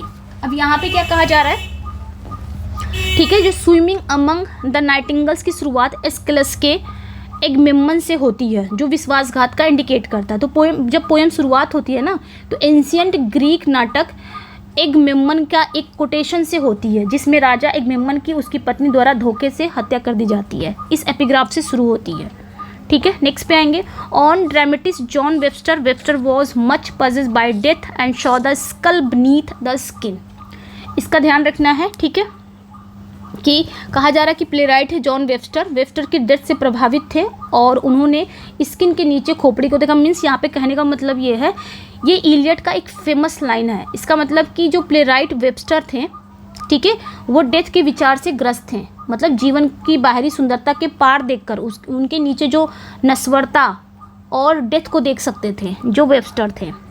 Religious drama and later works की अगर हम बात करें तो wrote the Rock 1934, pageant play to fund London churches. तो ये याद रखना है, इन्होंने कुछ रिलीजियस प्ले भी लिखे हैं और जो बाद की रचनाएं थी, जो लंदन के चर्चों के लिए धन जुटाने के लिए एक तमाशा प्ले था ये, तो ये ध्यान रखना है। फिर आता है its chorus contain some of Eliot's most quoted religious words. तो यहाँ पे ध्यान रखना है कि इसके कोरस में इलियड के कुछ सबसे ज़्यादा कोट की जाने वाली धार्मिक कविताएँ शामिल थी। हालाँकि प्ले बहुत प्ले जो था ना खुद बहुत फेमस नहीं था, लेकिन इसके कोरस के जो पार्ट थे वो बहुत शक्तिशाली थे, अक्सर इलियड के बेहतरीन रिलीजियस पोइट्री में गिने जाते हैं, ठीक है। आगे आएंगे, ऑर्ग्यू डाटे was a universal embodying medieval Europe's complete world view. तो इन्होंने तर्क दिया कि डाटे क्या है, यूनिवर्सल थे, क्योंकि उन्होंने अपने मिडिवल यूरोप के संपूर्ण जितना भी चीज़ें हैं सब कुछ उन्होंने अपने वर्क में समाहित कर लिया, सब कुछ उन्होंने अपने वर्क में दिखाया।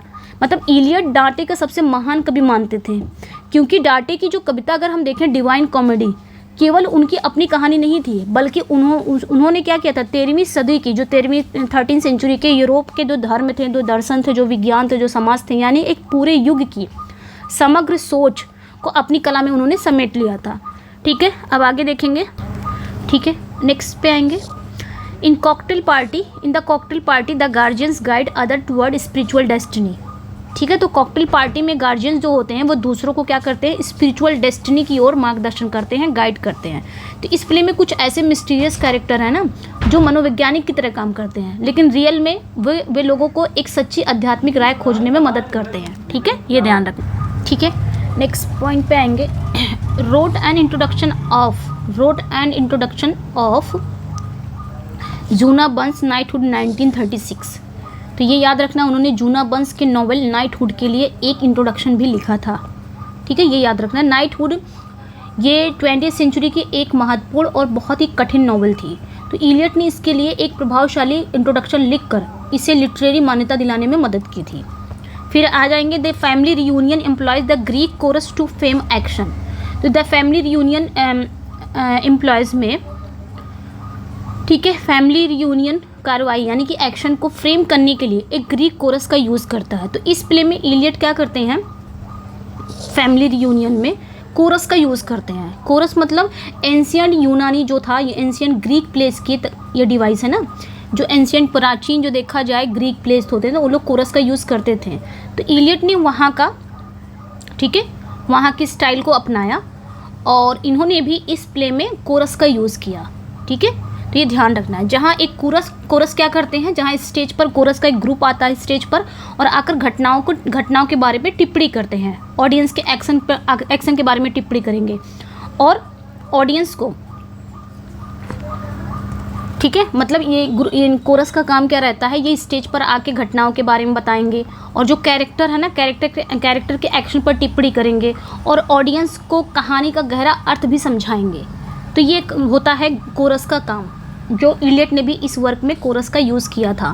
किसके स्टाइल में, एंशियंट ग्रीक प्लेस की टेक्निक को इन्होंने यूज़ किया था। आते हैं, on his poetry and poets 1957 reflect a softer matured criticism. तो उनकी ऑन पोइट्री ऑफ पोएट्स एक कैसी थी, सॉफ्टर मेच्योर क्रिटिसिज्म थी, यानी कि ये उनके बाद के एसेज का कलेक्शन है। इसमें उनके विचार जो उनके शुरुआती दिनों की तुलना में कम कठोर, कम अधिक उदार थे, जैसे कि मिल्टन पर उनके जो मॉडिफाइड विचार थे, ठीक है, इसी में शामिल थे, ठीक है, ऑन पोइट्री एंड पोएट्स। तो ये ध्यान रखना है, ठीक है। जैसे उन्होंने जैसे जैसे पहले की तुलना में ये काफ़ी थोड़े से, पहले की तुलना में क्या हो गए थे, कम कठोर हो गए थे, थोड़ा अधिक उदार हो गए थे। पहले ये इतना उदार नहीं थे अपने यूथ लाइफ में। मिल्टन की कितनी ज़्यादा क्रिटिसिज्म किए हैं। बाद में इनको लगा कि मैंने गलत किया, मिल्टन वाकई एक ग्रेट पोएट है, तो इन्होंने क्या किया, उसमें संशोधित किया, अपने विचार को मॉडिफाई किया। Central theme of his later plays salvation through suffering, Murder in the Cathedral, the cocktail Party. तो ये ध्यान रखना है, और पोइट्री एंड पोएट्स में ही वो मिल्टन वाला जो विचार था, जो मॉडिफाई किए थे उन्होंने विचार, इसी में शामिल था। Central theme of his later plays, अब अगला जो है कि उनके बाद के प्लेस का जो सेंट्रल थीम था वो salvation through suffering, Murder in cathedral, the cocktail party, यानी कि दर्द के माध्यम से मोक्ष। इलियट के जो मैच्योर प्ले का एक समान विषय ये था कि सच्ची आध्यात्मिक जो मुक्ति है या मोक्ष अक्सर महान पीड़ा देती है, बलिदान देती है और सेक्रीफाइस के माध्यम से ही प्राप्त किया। अगर आपको मुक्ति चाहिए, मोक्ष चाहिए, तो कैसे आएगा, पीड़ा से, दर्द से आएगा, बलिदान से आएगा, और कैसे आएगा, सेक्रीफाइसेस के माध्यम से ही प्राप्त होता है, जैसे कि थॉमस बैकेट और शेलिया कोपलेस्टोन के कैरेक्टर में देखा गया। The rose garden recurs as a symbol fleeting transcendence, Burnt Norton the Family Reunion. तो रोज गार्डन जो कि एक सिंबल है फ्लीटिंग, ठीक है, जो कि as a symbol fleeting transcendence, यानी कि जो रोज गार्डन है ये एक अनुभव के रूप में बार बार आता है। तो ये जो सिंबल है ना, ये Burnt Norton the Family Reunion में उन मूवमेंट को दिखाता है जब कोई व्यक्ति समय से परे जाकर एक गहरे आध्यात्मिक या दिव्य सत्य का अनुभव करता है। एक ऐसी याद जो जीवन भर गाइड बनी रहती है, ठीक है, मार्गदर्शक बनी रहती है। फिर है road the screen play of murder in cathedral 1951 film even voicing the fourth tempter. तो उन्होंने मर्डर इन कैथेड्रल 1951 की फिल्म के लिए एक क्या लिखा था, एक स्क्रीन प्ले लिखा था। स्क्रीन प्ले को हिंदी में हम बोलेंगे पटकथा। और जो 4 टेम्पटर थे उनको अपनी आवाज़ भी दी थी। तो इलियट का सबसे फेमस प्ले के इन्होंने क्या किया था, इलियट का सबसे फेमस प्ले था ये मर्डर इन कैथेड्रल। और इसमें क्या हुआ था, फिल्मी क्या किया गया था, एडेप्टेशन किया गया था, सीधे तौर पर भाग लिया गया था। इनमें इन्होंने जो स्क्रीन प्ले वगैरह है वो इन्होंने लिखा था। एक कैरेक्टर के लिए अपनी आवाज़ भी रिकॉर्ड की थी इन्होंने इसमें, इस पर जो फिल्म बनी थी, ठीक है। लास्ट है his long relationship with Emily Hale revealed his posthumous letters was a profound emotional influence. तो एमिली हेल के साथ उनका लंबा रिश्ता था जो आफ्टर डेथ भी, यानी कि पॉस्थुमस लेटर से पता चला, ये एक गहरा भावनात्मक प्रभाव था। तो एमिली हेल अमेरिका की उनकी एक दोस्त थी, अमेरिका में ही उनकी एक फ्रेंड थी जिनसे वो जीवन भर पत्र व्यवहार करते रहे, मतलब लेटर्स वगैरह करते रहे। 2020 में जब ये पत्र पब्लिक हुआ तो पता चला कि इलियट के लिए बहुत बड़ी भावनात्मक और रचनात्मक प्रेरणा थी वो, और उनका रिश्ता उनके जीवन और कला के लिए काफ़ी महत्वपूर्ण था। तो ये था 127 फैक्ट था जो आपके इलियट से रिलेटेड था। आई होप मैंने कवर किया है। अपना फीडबैक ज़रूर दीजिएगा, स्पेशली पीजीटी वालों की बात कर रही हूँ, टीजीटी वाले तो इसमें है नहीं, ठीक है। ये पीजीटी वालों के लिए आपकी डिमांड पे मैंने ले आया है, और मैंने सोचा कि सबसे पहले किस राइटर को कराऊँ, तो टी.एस. इलियट जो कि बहुत इम्पॉर्टेंट है, इनसे क्वेश्चन आता ही आता है। तो ऐसे धीरे धीरे हम पीजीटी का भी, अब मैं सीरीज चालू कर दी हूँ तो पीजीटी का भी ऐसे हम धीरे धीरे सारे फैक्ट्स देख लेंगे, ठीक है। जैसे कि टी.एस. इलियट है तो पी.बी. शैली है, वर्ड्सवर्थ तो हम बार बार करते हैं टीजीटी को लेके, जॉन कीट्स है, जो आपके पीजीटी में होंगे वो सारे राइटर को धीरे धीरे मैं ये करूँगी। ये सीरीज स्टार्ट कर दिया, आपके एग्ज़ाम अक्टूबर में है, तो मैं ये सारा हो सकता है कुछ ये आपको हेल्प करे आपके एग्ज़ाम में, आपके जो अक्टूबर में एग्ज़ाम लगा पीजीटी वालों का। ये वीडियो मेरी ये वीडियो है थोड़ी बहुत हेल्प कर दे। कैसी लगी अपना फीडबैक ज़रूर दीजिएगा, और आपका फीडबैक अगर मिलेगा, ठीक है, इसका पीडीएफ चाहिए तो मेरे टेलीग्राम पे जुड़ जाइएगा, और वहाँ पे लिंक डिस्क्रिप्शन में मिल जाएगा, वहाँ से जाके जुड़ जाइएगा, ठीक है।